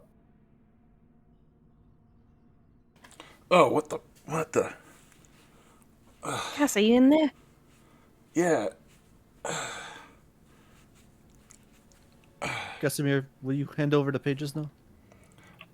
Casimir's gonna look at Bella. What kind of attunement slots does Bella have left? I mean, I can easily get rid of this net that I'm not. really using. Keeps wanting to use the net, and it's just never come up. It's never come up. Cool net, you guys. It's very pointless. Whatever. Casimir's gonna take these pages out. These pages of the Book of Violet Darkness. Thrust them at Bella's chest, along with his amulet. Okay. Wear this while you carry use, them. She can't use it. She's not a wizard. No, Doesn't the it say wizard amulet. only. I thought doesn't the amulet Yeah, say that's the wizard brooch. only? No, that's his like Oh, okay. abjurer's brooch. He has a different amulet, and he gives it to you. And if you tinker with it a little bit, that's the one he explained to you guys. What that he had is that is his proof against detection and divination amulet, so people can't like find him or the pages that are on him. And yeah, he gives you this amulet to have as the sort of like a designated driver, right? The designated scroll keeper. Put that on. If they're looking for the pages, they won't see them or you. I will protect it with my life. I know you will. Don't let me near those until we go to destroy them. You have my word? Yeah, when I get the nearest moment, I'm going to attune to the amulet. But Once again, obviously not in right my now. games, attunement is one action. You just do it. Oh. You put it around your neck and you just boom, done, got it. You're activating. handy. I it. did not know that. Wow, I was Did I like, not say okay, that? an hour. I you know? apologize. In my games, I keep it. 1 hour is cool, whatever. But generally, I allow players to be like, I found a sword in a dungeon. I gotta go sleep so I can use this sword. No, Yeah, you can I take know. the sword and focus on it, and now you got the sword, right? So, no, it just takes an action to do it. It makes things a lot more flexible. And yeah, Easy. you put the amulet on, focus, and you feel this sort of divination kind of protection magic over you as you put the scrolls, the pages in there. Okay. Nice. Get rid of this freaking net. It was useless. As you sort of put it away, you feel a little itch in your eye. Weird. I don't like that. That's all. No. Okay. Cool. You are all standing here on this bridge now. You can easily cross. Bryn can fly with her like the Ashari mobility scooter back and forth, get everyone across and such. So yeah. Wait. Are we really running after these slavers down here? Look, I mean, I was a prisoner. I didn't have as rough as these people probably have it. I think all of us, most of us probably, maybe at the exception of Bryn, but Bryn has her own kind of prison that she had dealt with. That feeling, can't we spread that feeling to people who need it? you have to free them? think about the ripple effect of your actions. Like shooting my friend's sister? Yeah, I deserve that one. But what I will say is this isn't just freeing slaves. This is destroying and removing the livelihood of other people, that this is their way of life, whether you agree with it or not.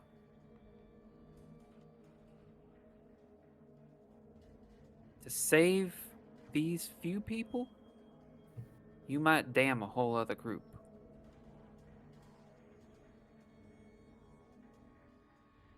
Or you snatch a handful of people away from the hell they're about to live. It's not like we can take on an entire empire, but a handful of people? People like you, Sky? Given another chance?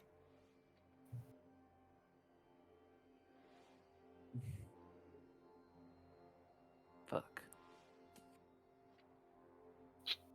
Bitch. Goddamn. Yeah, you got me there. Look, Cass, we can't take on the entire empire, but maybe just the people we saw. Spread a little bit of dawn in the Underdark. Fortunately, the sun never rises here. I know, but you know what I mean. I'm Cass Daylight. As you help guys are sort of if you can. talking here, you feel a little rumbling in the earth again. As Oh, we you're gotta like, go. "Whoop, whoop, time to go." As you Here. guys are beginning to continue. So the plan is we're going to this distillery then, right? To this slave camp. We only had 3 days before she had to It's the go second back. day already. Tomorrow she's leaving. Cass could send a message. She did and say rest. she did say that like when if you come with me or when you're in Singorn and you're like there for me, you're allowed to enter, right? So even if she goes back and Yeah, but everything that's if goes she well, makes it there. right? Could always try having Cass send a sending spell. I would need to rest Saying first, we're on but our we way can back. do that. All right. Can I just make a second suggestion? We came all the way down here for Althea, right? Let's see that job done. We know where these people are. No offense, they're not really going anywhere anytime soon. We can come back.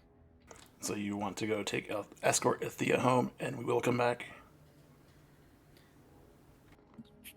Raises her hand. You have my word, I will come back with you.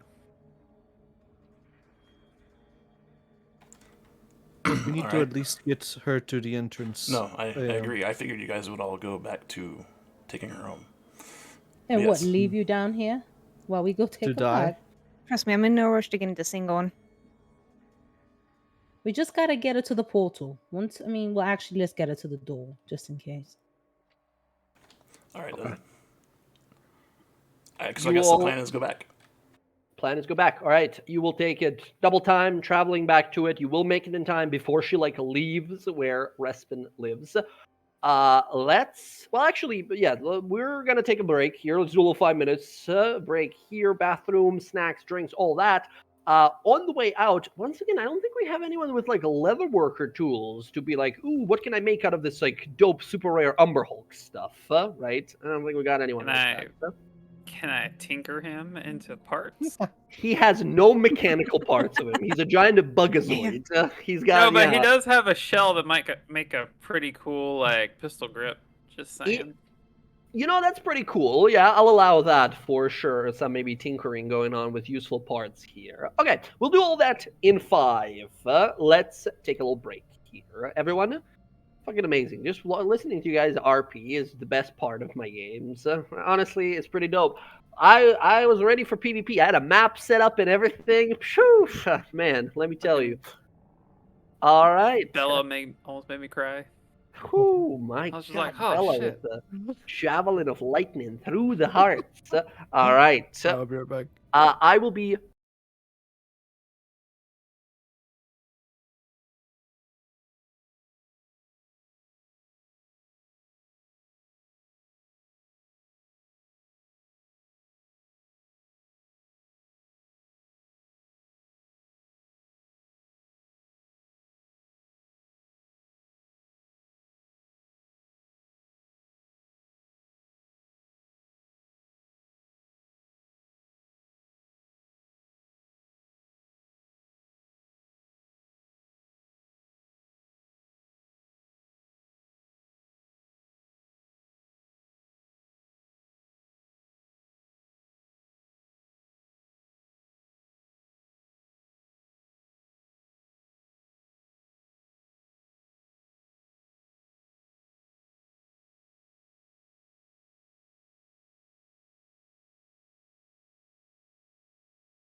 Grats, Lou.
Useful you can grab from the body of this rhinoceros umber hulk.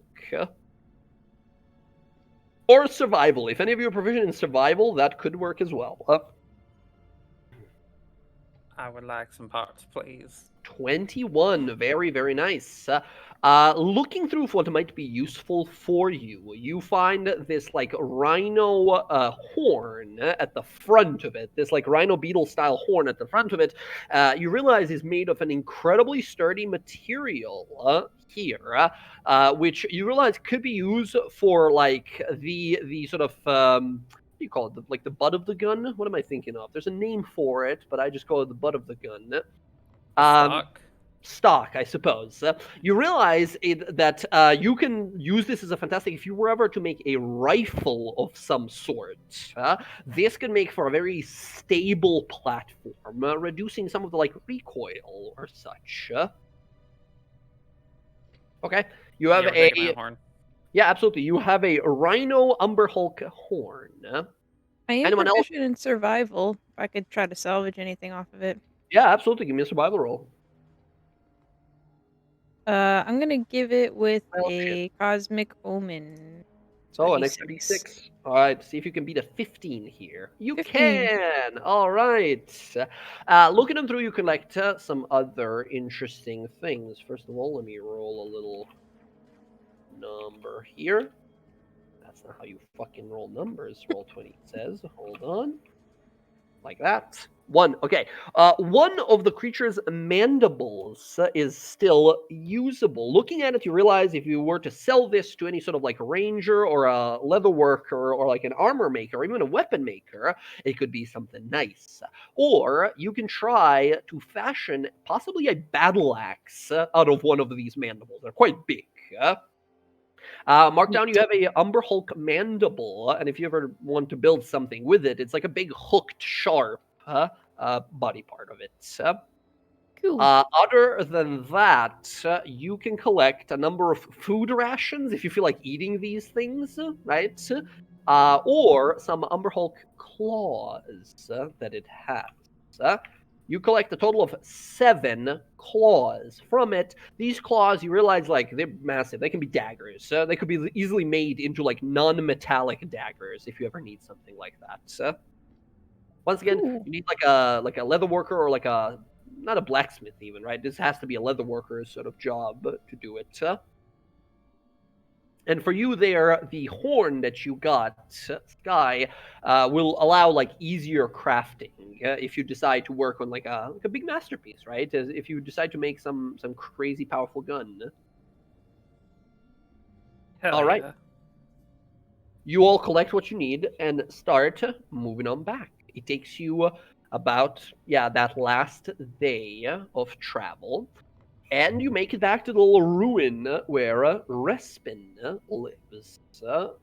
You find yourselves there pretty quickly, avoiding, now knowing the terrain you've traveled a few times, especially having a ranger in the party. She can lead you no problem from one point to another. As you guys sort of arrive,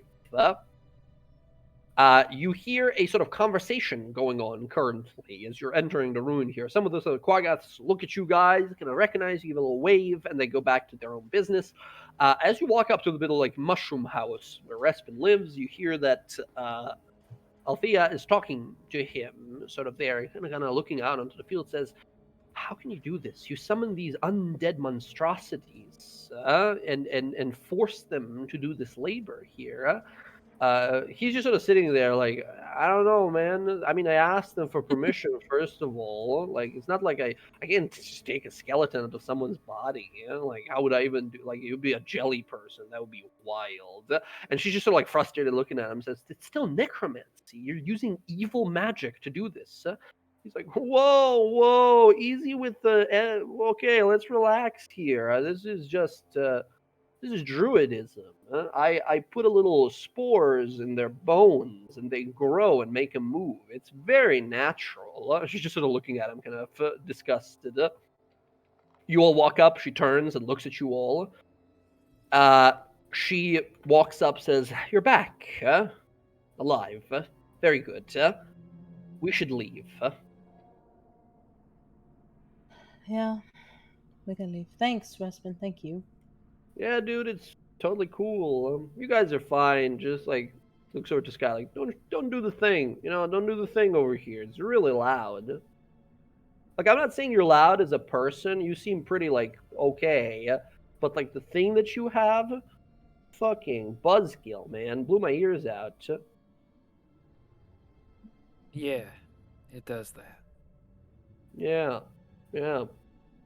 All right, well, I can help you guys if you want a little bit here. I can send you to one of the mushrooms close to the portal where you guys got in through here. The girl here, she explained to me everything, how she got down here. So I'm assuming that's how you're going out, unless you have a different path in mind. No, that'd be pretty neat if you could do that. What happened to you guys? Where the hell did you go? She came back all upset and everything because one of you guys disappeared or something. It's a long story. You want anything from up north when we come back down here? Oh shit. I would love. Well, first of all, if I ever go up there, can you make me something for my eyes? Because I've heard that sun is my enemy. So if you have something for me to wear on my eyes while I'm up there next time I go and visit, that would be amazing. Does he wearing glasses? Yeah, I was about to say, doesn't his characters have glasses on? Got tinted little red glasses on. Yeah, these are a style choice. These do nothing. I mean, you could test them out in daylight right now. Sorry, what? It's gonna cast daylight. He falls out of his chair immediately. Fuck, that was. Oh my god. Oh, you're right. Those glasses don't really. Oh my god. I'm seeing shapes. There's dots in my vision. What was that, dude? That was rude as hell. It's a sun. I thought we were cool. We were just testing all your glasses to see if they You just flashbanged the shit out of me. What do you mean there's a beacon in the middle of the Underdark here? Oh my gosh. Alright, I'll be fine. He starts crying. He's just wiping his eyes. Fuck. Maybe we'll get him some sunglasses or something. Yeah, that'd be nice. We'll test it out again. We're farming here, we're working, but it's mostly mushrooms and small critters that we catch and make food from. If you guys got any recipes you can send my way, and some ingredients, I would love to try some of your guys' food. We'll see what we do when we go up there. He looks to Roxy seriously, who are you? I've not seen you before. You just sort of showed up at the end here. I've seen them. I've seen this priestess. Who are you? No, don't worry about who I am. All right, let's go. That's very worrying. All right, very well. Do you guys need me to open a little mushroom to the portal, or you guys want to walk? No, that'd be much That'd be very helpful, yes. Okay, cool. Yeah, here we go. He walks up to one of the mushrooms and casts a little spell. A portal opens and go. See you all soon. Best of luck in your lives. If I don't see you ever again, this was a cool encounter. Many thanks, Respin. Yeah, for sure. I mean, remember, Iman, Respin, if we don't come back down here. Iman or Western? Yes, I remember, for sure. Hey, is someone gonna, points back over to Althea, point and yell if I show up? Oh, Not in those two Realistically, cities. yeah, maybe. Emon is Hard to say. different. You don't have to worry about Right. that there. Okay, that's nice. Oh, wow. Progressive. That's good. All right, well, good luck, you guys. Thank you for like the trade and the potions and everything. You know, if you don't see me again, I got eaten by a purple worm. It is what it is. Well, good Take luck. care of yourself. Yeah, man. He casts a little spell, opens the tree. You guys run on through. You emerge at the portal. You see those Myconid guys just like, oh, worshipping the mushrooms. They spin around and see you. Spores spread, and they communicate mentally with you. It is you. You return. Still alive. You should get out of here. We found what we were looking for, so we will be on our way. Ah, you met with the Spore Sage. Good. You should get out. They turn to the mushrooms. Ah, continue to chant.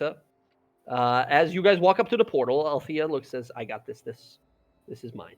She casts a spell, opens the portal. You guys step on through. No space frogs this time. No space no pyramid slots. frogs. Not this time. As you guys teleport yourselves back to where you originally arrived from, that massive temple.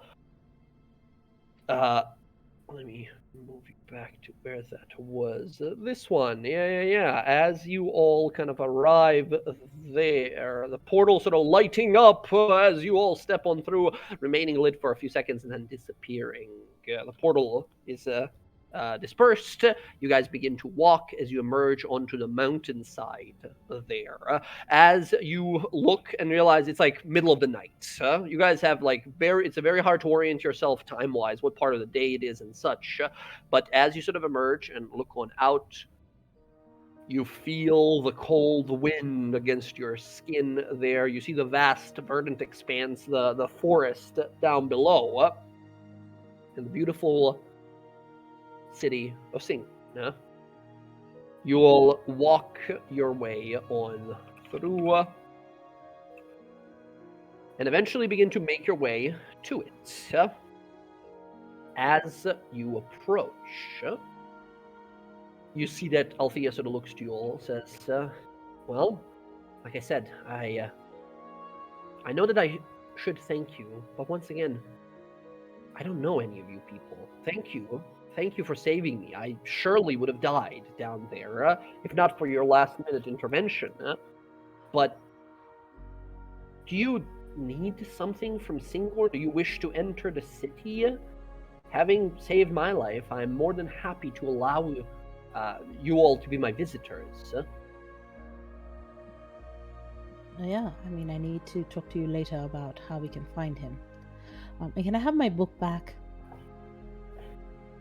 Yes, of course. I've been looking over it for some time. I'm still very confused about everything. Why these people wanted me there?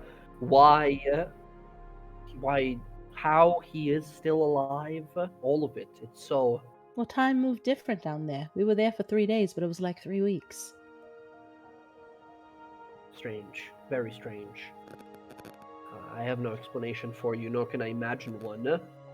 Perhaps once I'm the voice of memory, I will have its inherent wisdom to answer these questions. Do After not all, leave Single voice of memory.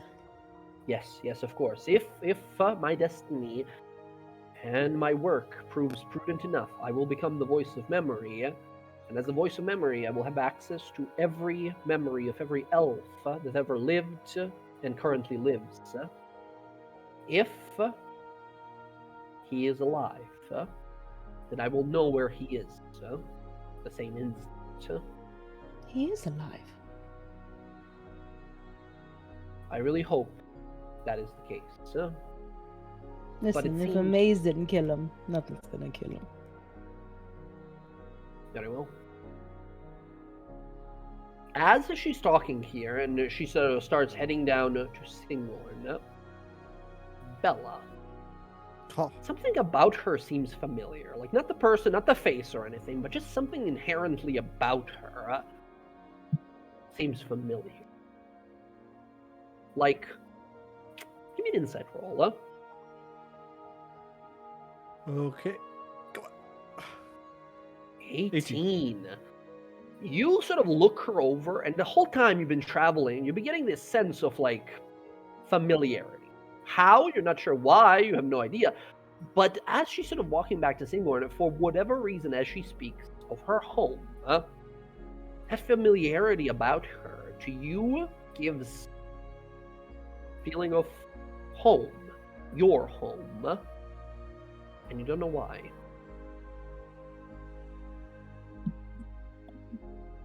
What? You will. Do you say or mention anything, or are you just gonna like, keep it to yourself, think on it? Well, I would try to mention. I did want to mention something to her before she goes. Sure. Is like, I know you don't know us, but we hope to know you. And know that the DawnGuard, that is the name of our group, we are the ones who tried to bring some light to the Underdark for you. She sort of looks back and says, I appreciate it, but do not be mistaken. Light will never pierce the shadowy veils of the Underdark. The place was taken from us by the cruel and vengeful goddess Lolth, and it will forever remain hers and the realm of the crawling king. Only villainous, only villainy exists down there. You should not forget that. I agree with you, but sometimes you need a light to cast shadow, no? She sort of ponders on that for a few moments. She says, only such a light can pierce into the very core and crust of Exandria. No light since the time and the dawn of gods has. And she sort of looks up at your flag, looks down at the group, says, as powerful as you are, you'll excuse me if I doubt your light piercing down there either. You know, Go he ahead. told me no matter how dark you fall into darkness, you can always crawl out of it. And so I always believe that. And I found him in darkness down there.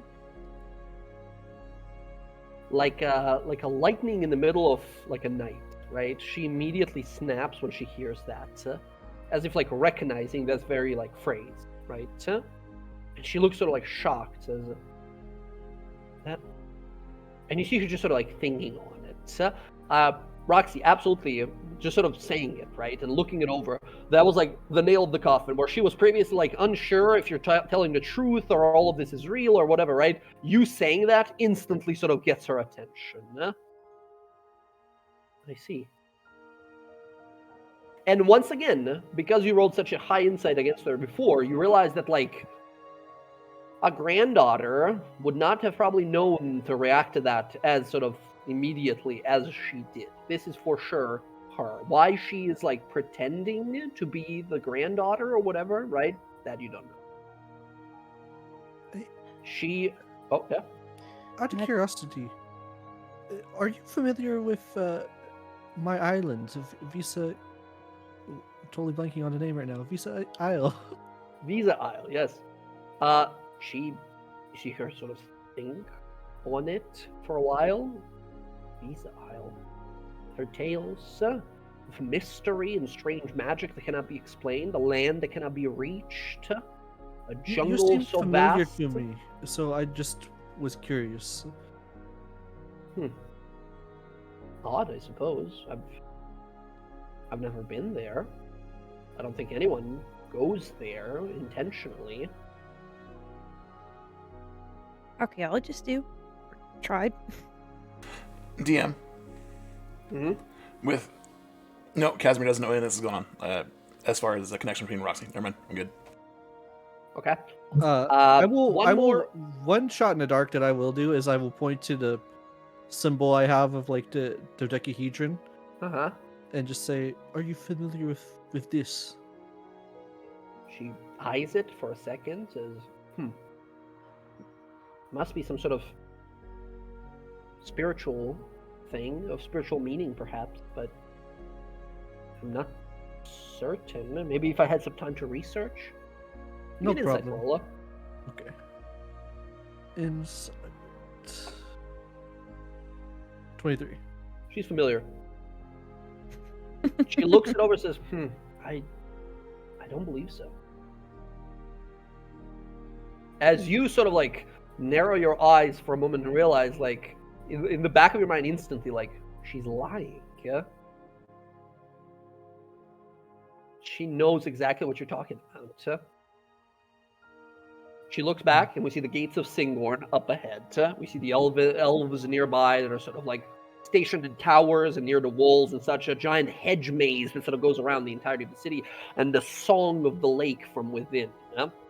The elves sort of spot you guys and begin to approach, and she begins to talk to them in Elven and says, thank you. These people have saved me. They have rescued me from the Underdark. I was misled. I must return to my preparation for the title of the Voice of Memory. It requires a lot, and I fully intend to return to it. And the guard's like, yes, of course. Welcome back to the city of the forest. These people, they are your guests now, yes? And she's like, yes, they may enter anytime they wish to visit. The elves sort of nod, write it down in some scrolls, some ancient books and tomes, and they allow you entrance into Singorn. You guys see a vast city that looks something like this. This is the sort of main sort of base overlook over the entirety of this place. As you all enter, you hear a sound of harps, singing of birds, and you see people sort of communing, trancing, resting on the benches, the long streets here. It's not overpopulated. Like, there's a lot of open spaces and sort of like stone paths, like cobblestone and like rock paths through the city. That's barely streets. You do not see any like wheelbarrows or wagons or carts moving around whatsoever. There's this ever-present melody in the space. And walking on through the city, you guys will be able to sort of learn some of the locations and points of interest here. It's a bit of a read, but here is some information about the ancient elven citadel of Singorn. Some basic stuff about it. It is ruled by someone called a High Warden, and a council that works under her called the Wardens of Singorn. They're also called like the guards of the Verdant Expanse here, called the Wardens of Singorn as well. The place is all made around this massive lake, Ivlas, in the center, and it has multiple locations, like the Memory Ward, where this sequoia of remembrance is this massive tree that has this like deep spiritual meaning to them. It's that gigantic tree over there. There is the Barrel Keep. That is where like the soldiers and guards are trained. There is the Tarn Ward, which is a very peaceful commerce district surrounding the lake there. There's the Emerald Citadel, which is like the big palace where the High Warden lives and her family lives and all that stuff. And there is the Reverie Walks, which is the sort of like spiritual center and the artistic part of the city where songs are played, where elven youths dance and pray to the god Coralon. And they, as you guys are walking through the city, a lot of them sort of look at you like, what is going on? Why are these people here, right? Just sort of staring at you in a almost like someone who has been alienated to public for such a long time, where they see like a tiefling or like a yuan-ti or a human and just think like, what an odd thing you are, right? So there's not a meaning of like scowling or anything like that. They just look at you in amazement as if they've never seen someone like that before. All along the edges of the city, you will see strange towers with massive green crystals within them. Roxy, being a ranger, you've heard a little bit about these. You've heard that these are powerful anchor stones You guys have encountered some anchor stones of your journeys. These anchor stones have been placed here, and you've heard a rumor that when in times of great duress and danger, Singorn can teleport itself, like the whole city can teleport to the Feywild and back. The elves have never had a war happen upon their homeland, because a lot of the time when trouble arises, when dragons attacked Iman, when terrible lich Vecna went to conquer the world, they just left. They just teleport away. They just go to Feywild and stay there until things calm down. Because what's 5 years? What's 10 years in a year, in like a life of an elf, right? Let it sort itself out. We'll be back eventually. Yeah. So, as you all enter and begin to move on through, you're sort of following after Althea, and she's going like to Memory Ward, right? She sort of heads on up. And you see a bunch of these sort of like elven priests and sages that see her and approach and start to ask her like if she's well, if anything has happened. And yeah, she just sort of kind of nods along, thanks them, thanks you guys. And she has a little place that she sort of lives in here. She tells you guys you're all welcome to visit whenever you wish here. I will be, I suppose, if needed, keeping in contact as long as it comes to news about my great uncle when it comes to Jonas. She's gonna go up to. His sister gave him like this necklace. It was like a charm necklace. And we were in the Underdark. He had to give it away, so that way I wouldn't get killed. All right. I know that you don't believe me that he's alive. And she's gonna like raise her hood up because she doesn't want anyone else to see her face, and she's gonna turn her face to look like him. Okay. She looks immediately a little like surprised, says, "He is alive. I met him and I fell in love with him and I helped him get out. And I gave him money so he can come and find his sister. And I'm gonna come back and I'm gonna help find him." And she just sort of looks kind of like super confused and says, "I see. All right, very well. Suppose I will help in any way I can, any way possible. I will try to assist you. I will keep looking. I will use my magic. If I am announced to be the next voice of memory, I will do my utmost to use those powers to find him. My duty will be to the people of Singorn, to all the elves of Taldore and Alexandria, but I will make sure that he's found. And I do believe you. I think I do." We made a promise that because we were always alone and no one would ever look for us, that we would always look for each other. So I will always look for him. And I would never stop. Very well. You see there's a look in her eyes for a moment. She makes sort of like a face. A lot of insight rolls, but yes, I'm gonna need another insight check for you. For ye.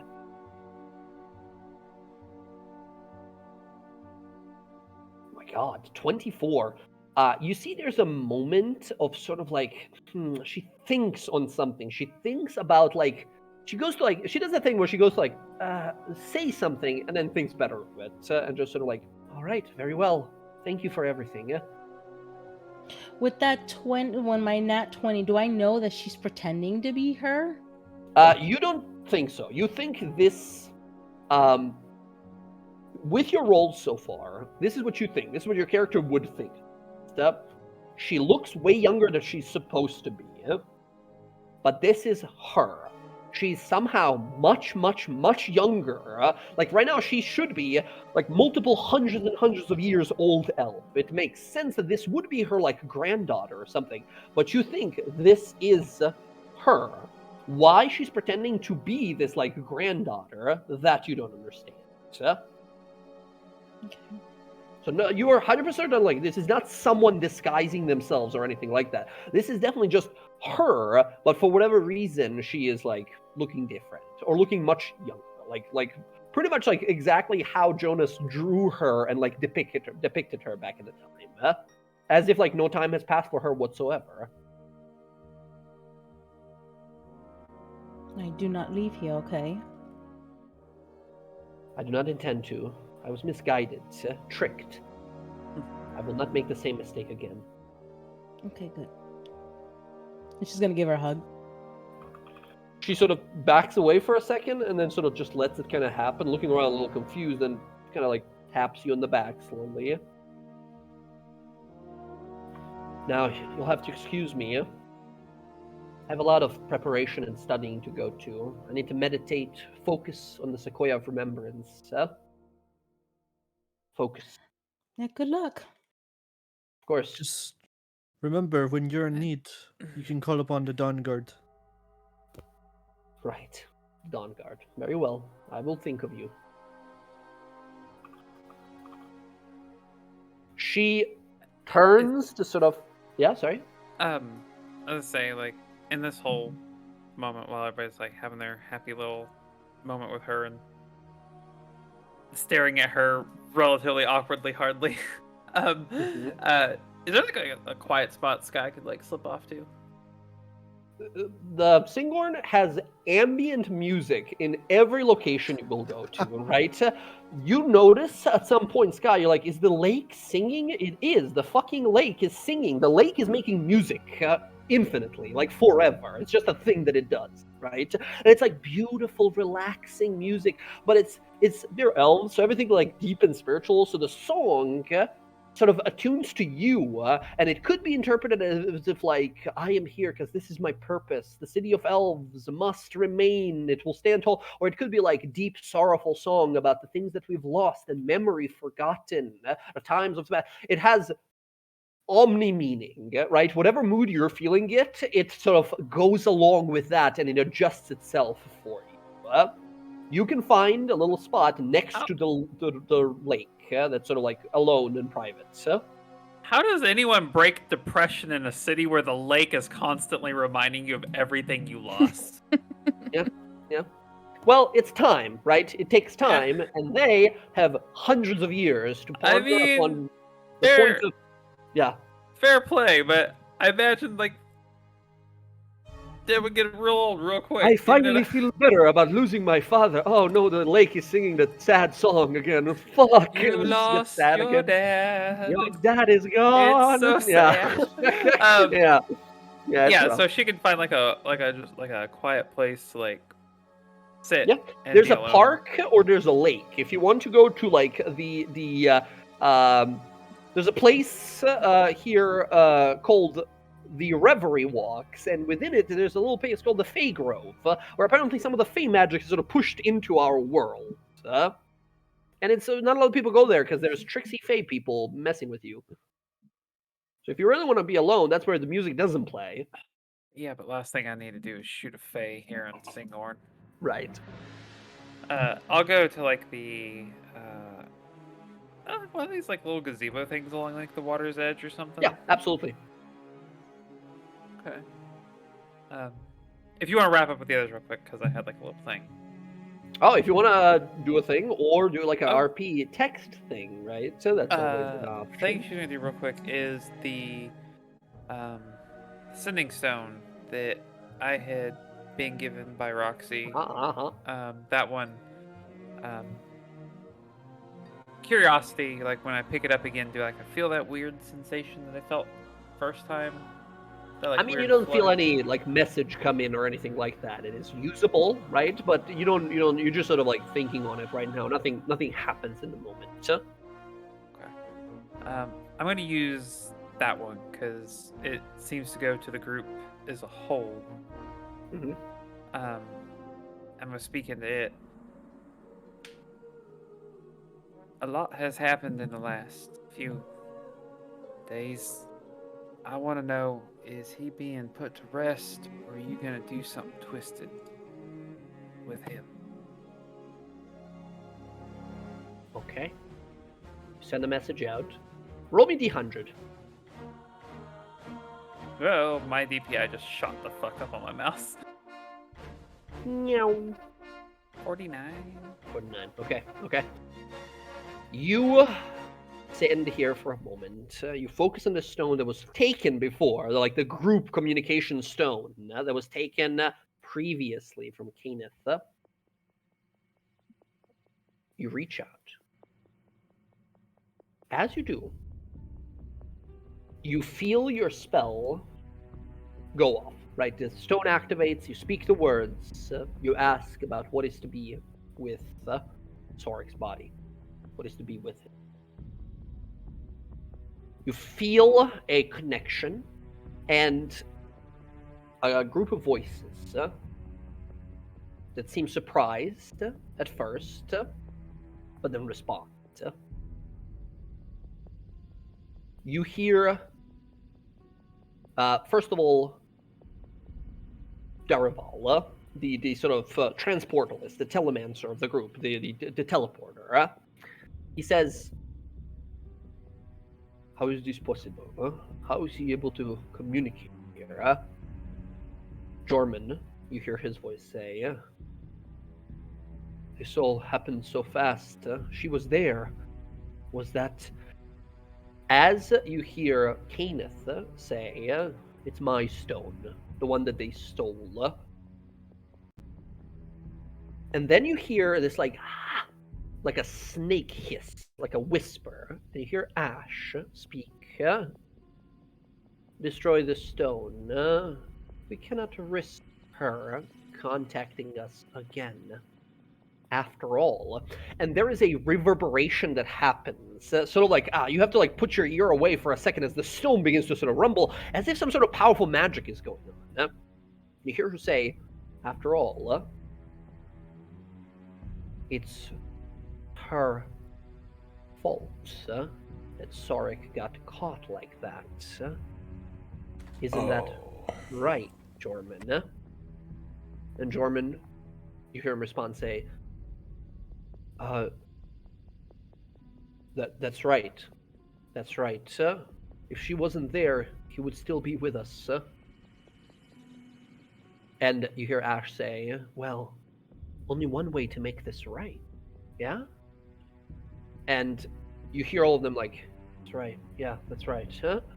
And the communication cuts off. The stone shatters in your hand. That is what happens.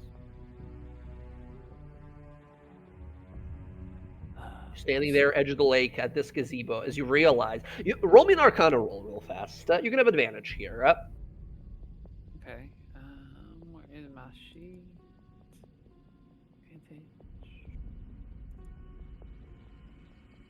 Amazing. Guy, in that moment, instantly, you recognize something that you guys already know, right? Ash is some sort of a demonic succubus person, right? With powers of like domination and powerful spells and stuff like that, right? She appeared at some point and joined the Red Path as seemingly like the leader of the path, right? Just now, she used some sort of, not a spell, but as if like speaking a word and then like the sleeper agent activates, right? Like hearing something that overrides someone's, like as it with a 21, you realize that she just used some sort of a trigger word that was by some magic probably already implanted with people that were having that conversation. And her just saying a specific phrase got them to immediately be like, "Yeah, that makes perfect sense." As immediately you think of the moment earlier, a few days ago, when Cass was like, "No, I'm not gonna get this. Makes sense. I'm keeping the pages. They're only safe with me. This only makes sense. Why would I do anything else?" Instantly, you connected as you realize your guess, at least. She has some sort of power or one of these pages that is, if not control, letting her heavily influence the Red Path. And they all just immediately like, yeah, she was there. It was Sky. It was her fault. The stone crumbles, falls into dust. Whatever little bits of it are left in her hand, she just kind of throws out into the middle of the singing lake. And I don't know how far away she is, but there's probably going to be a very loud fuck echo out across the lake. Mm-hmm. Yeah. Absolutely. As you remain there thinking to yourself, like, how do I do this? instantly you start thinking back to yourself. During that whole fight, when Archon showed up and started fucking murdering everyone, right? You think back, like, a lot happened. What happened? Right, I saw that portal open. The Derival opened a portal to summon and pull away Jorman and the body of Sorik. And you saw something on the back of the wall.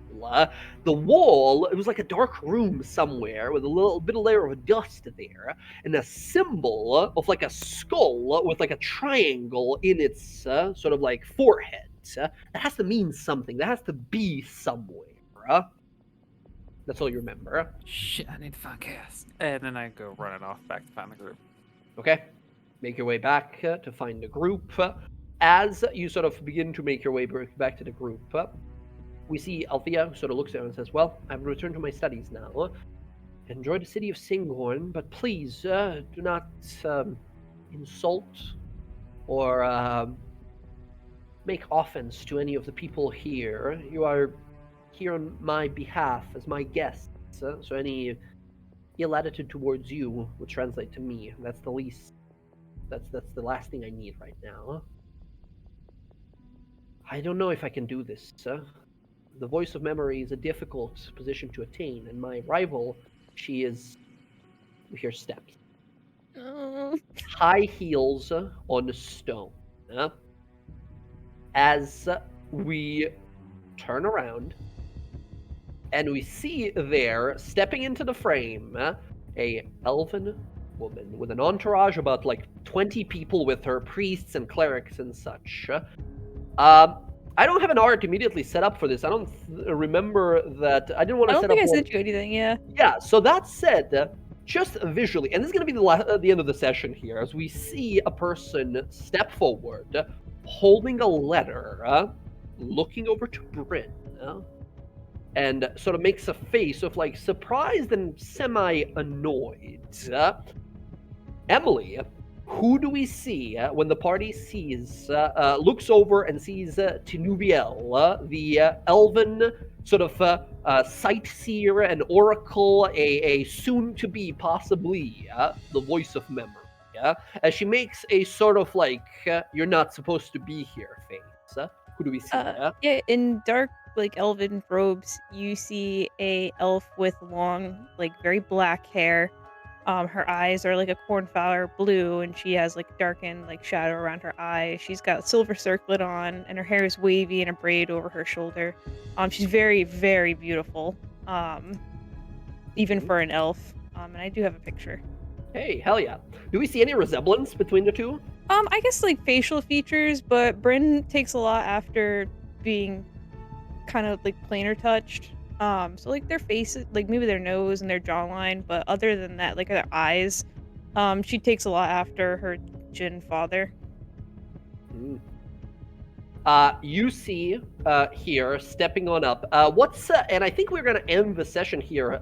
We hear the words, we don't see her speak it, but obviously she's like the one in this like scene we have, as she says, daughter, you arrive before I have the chance to announce your arrival. What manner of reputation are you supposed to set me up with here? And as you turn and see Bryn, your mother, what is like the facial expression before you even have a chance to say? As she basically says, like, you arrived before you were supposed to. Why? Why are you doing this to me? Right? So, well, like, what is her face as she looks over? Bryn just like her face goes slack and she just looks shocked. Like she didn't even really want to go into Singhorn, but she kind of just followed the group. And of course, when she realizes that Althea lives in like the quarters where her mother would probably live, she's just like, "Oh, can we leave?" Because she was trying to go without an encounter with her if she could help it, but now she's like fucked. So she just like her face just goes, and then like quickly recovers and like looks a little like cringes a little bit. Oh, well, you know, we kind of sort of bumped into someone here, and you know, she let us in.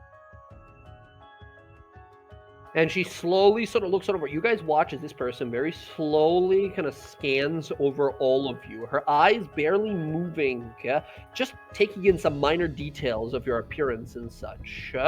and she squints when she sort of looks on over. She's Roxy with her hood down, the half-elven ears out, right? She sort of squints for a moment and looks back before she continues to speak. That's where we're going to end the session here for tonight. As she, as well, sort of kind of furrows her brow, obviously sort of like unhappy to see Bryn, right? She just sort of like, she's not mean mugging you or anything, but just sort of looks at you like, now I got to deal with this. As if like you being here is a great inconvenience to her, right? Yeah. Okay. My whole life. It's okay. And you know what? I could always get a real nice dress and look like her and then make a scene. They're elves. I'm pretty sure they'd figured it out. Do we get the impression that she's mad at Bryn because she didn't enter like she wanted her to, or just the fact that she's like, and that she came in with this other her competition, or is it just like disdain in general? You don't feel like you just like straight up hates her or anything like that, but you get a sense a lot of like you didn't go through the proper channels. You rushed it, and now you're making fool of me in front of my very important like mage colleagues. Right? You're embarrassing me. You're an embarrassment to me. Right. You did not follow court. I get it. Okay. Yeah. You guys send a letter. You guys send a letter of like, Mom, I'm coming to town. And then you walked up, right, pretty fast, and then went into the Underdark. It's a very fuck you mom thing, and I'm very proud. Yeah, it was very much so like you walked up, you were traveling this way hoping to find out more info, and then you learn like, let's go after, like follow into the Underdark and go after Althea here. And she's holding the letter, right? She's holding the letter in her hand of like, you sent a letter and then you just walk in. What kind of announcement is that? What are we doing here? So yeah, very, probably rude in her eyes that you're. But you guys like immediately sense, right? You see like Bryn be like, "Fuck, I got to deal with this person. I got to deal with my mom here," and she's also like, "God damn it, I need to deal with this thing that's still in my life." Right? There's That's so shitty. not a lot of love as soon as they like look at each other, I right? don't know. You guys will learn why she ran away when she was 11. I was going to ask you, is it possible to have Althea fix Bryn's arm while we're traveling? Althea can't cast regenerate spell or greater restoration. She can't. She doesn't have any diamond dust on her either. She'll have to like go ask for some like ingredient for it and stuff like that. But yeah. We'll deal with all of that. We just arrived here. Okay. We see Tinuviel step on out and kind of look on over. They're elves. They don't necessarily need a last name per se, but Emily, do you think you have like a last name that she has a last name? Yeah, I would think so. She's from a noble house, so I'll have to come up with one. Okay, cool. That would be your last name as well if you choose to keep it, right? She probably, if she adopts the last name, it would not be the Elven House. It would be Vor. Yeah, it would be the professor's last name. You're basically sort of like an adopted daughter. If there's never been like paperwork officially, right? He's just taking you as like his protege, but obviously he like cares for you as a daughter. So yeah. Okay, that's where we're gonna end the session for tonight with like little sparks flying, little starlight sparks flying as the two of them sort of stare at each other. And in comparison to like Bryn's expression, Tinuviel has a very sort of like porcelain perfect sort of beautiful expression that doesn't make there's no movement, there's no nothing, just this calm gaze in her direction. Instantly, those of you who know a thing or two about magic, in comparison, Althea is probably nowhere near as powerful magically speaking or competent magically speaking as Tinuviel. Okay, you immediately get a sense of like she's in the lead for this like voice of memory thing. Oh no. So we got to figure out how to fuck her up. All right. Awesome session, you guys. A little bit of drama, a little bit of mystery. Our friend going to save these enslaved people by himself because his family is falling apart, only for them to catch up and save him from gigantic confusion-blasting rhino beetle men. We return back, and now we are out of the Underdark.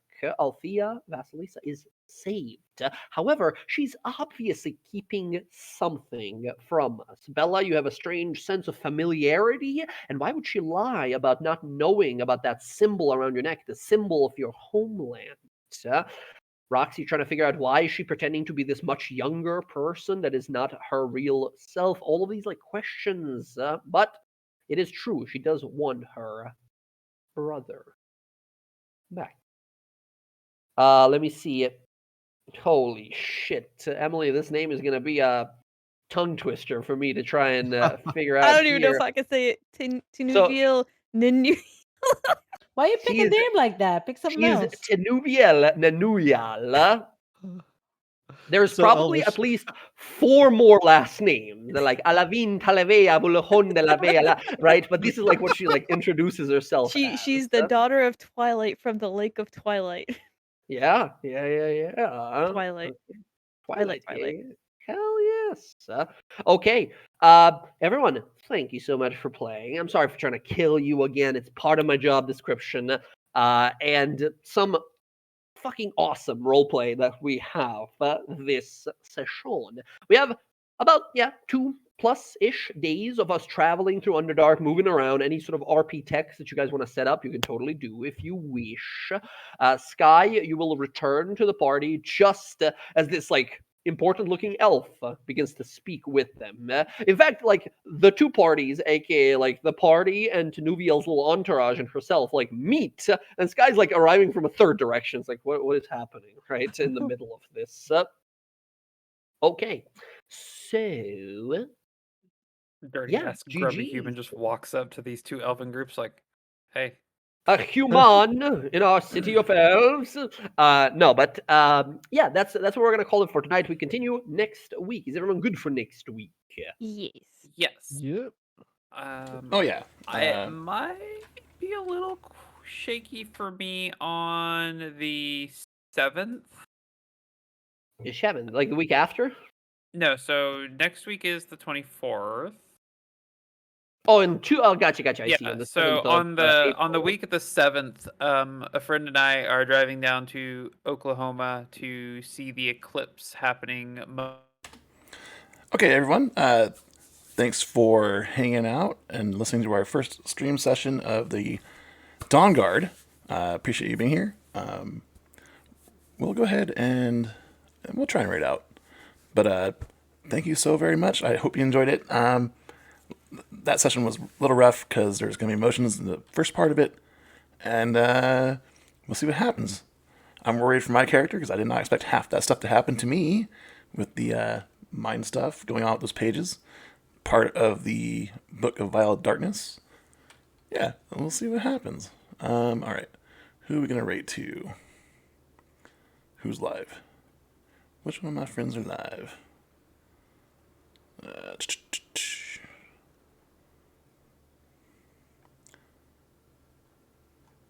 Okay, we'll go there. Yes, thank you so very much. Thank you, Jade. Thank you. All right, we're going to read out to my friend, Dr. Krabby. Where's my rate button? There it is. Have a lovely night, everyone, and thank you so very much. Much appreciated.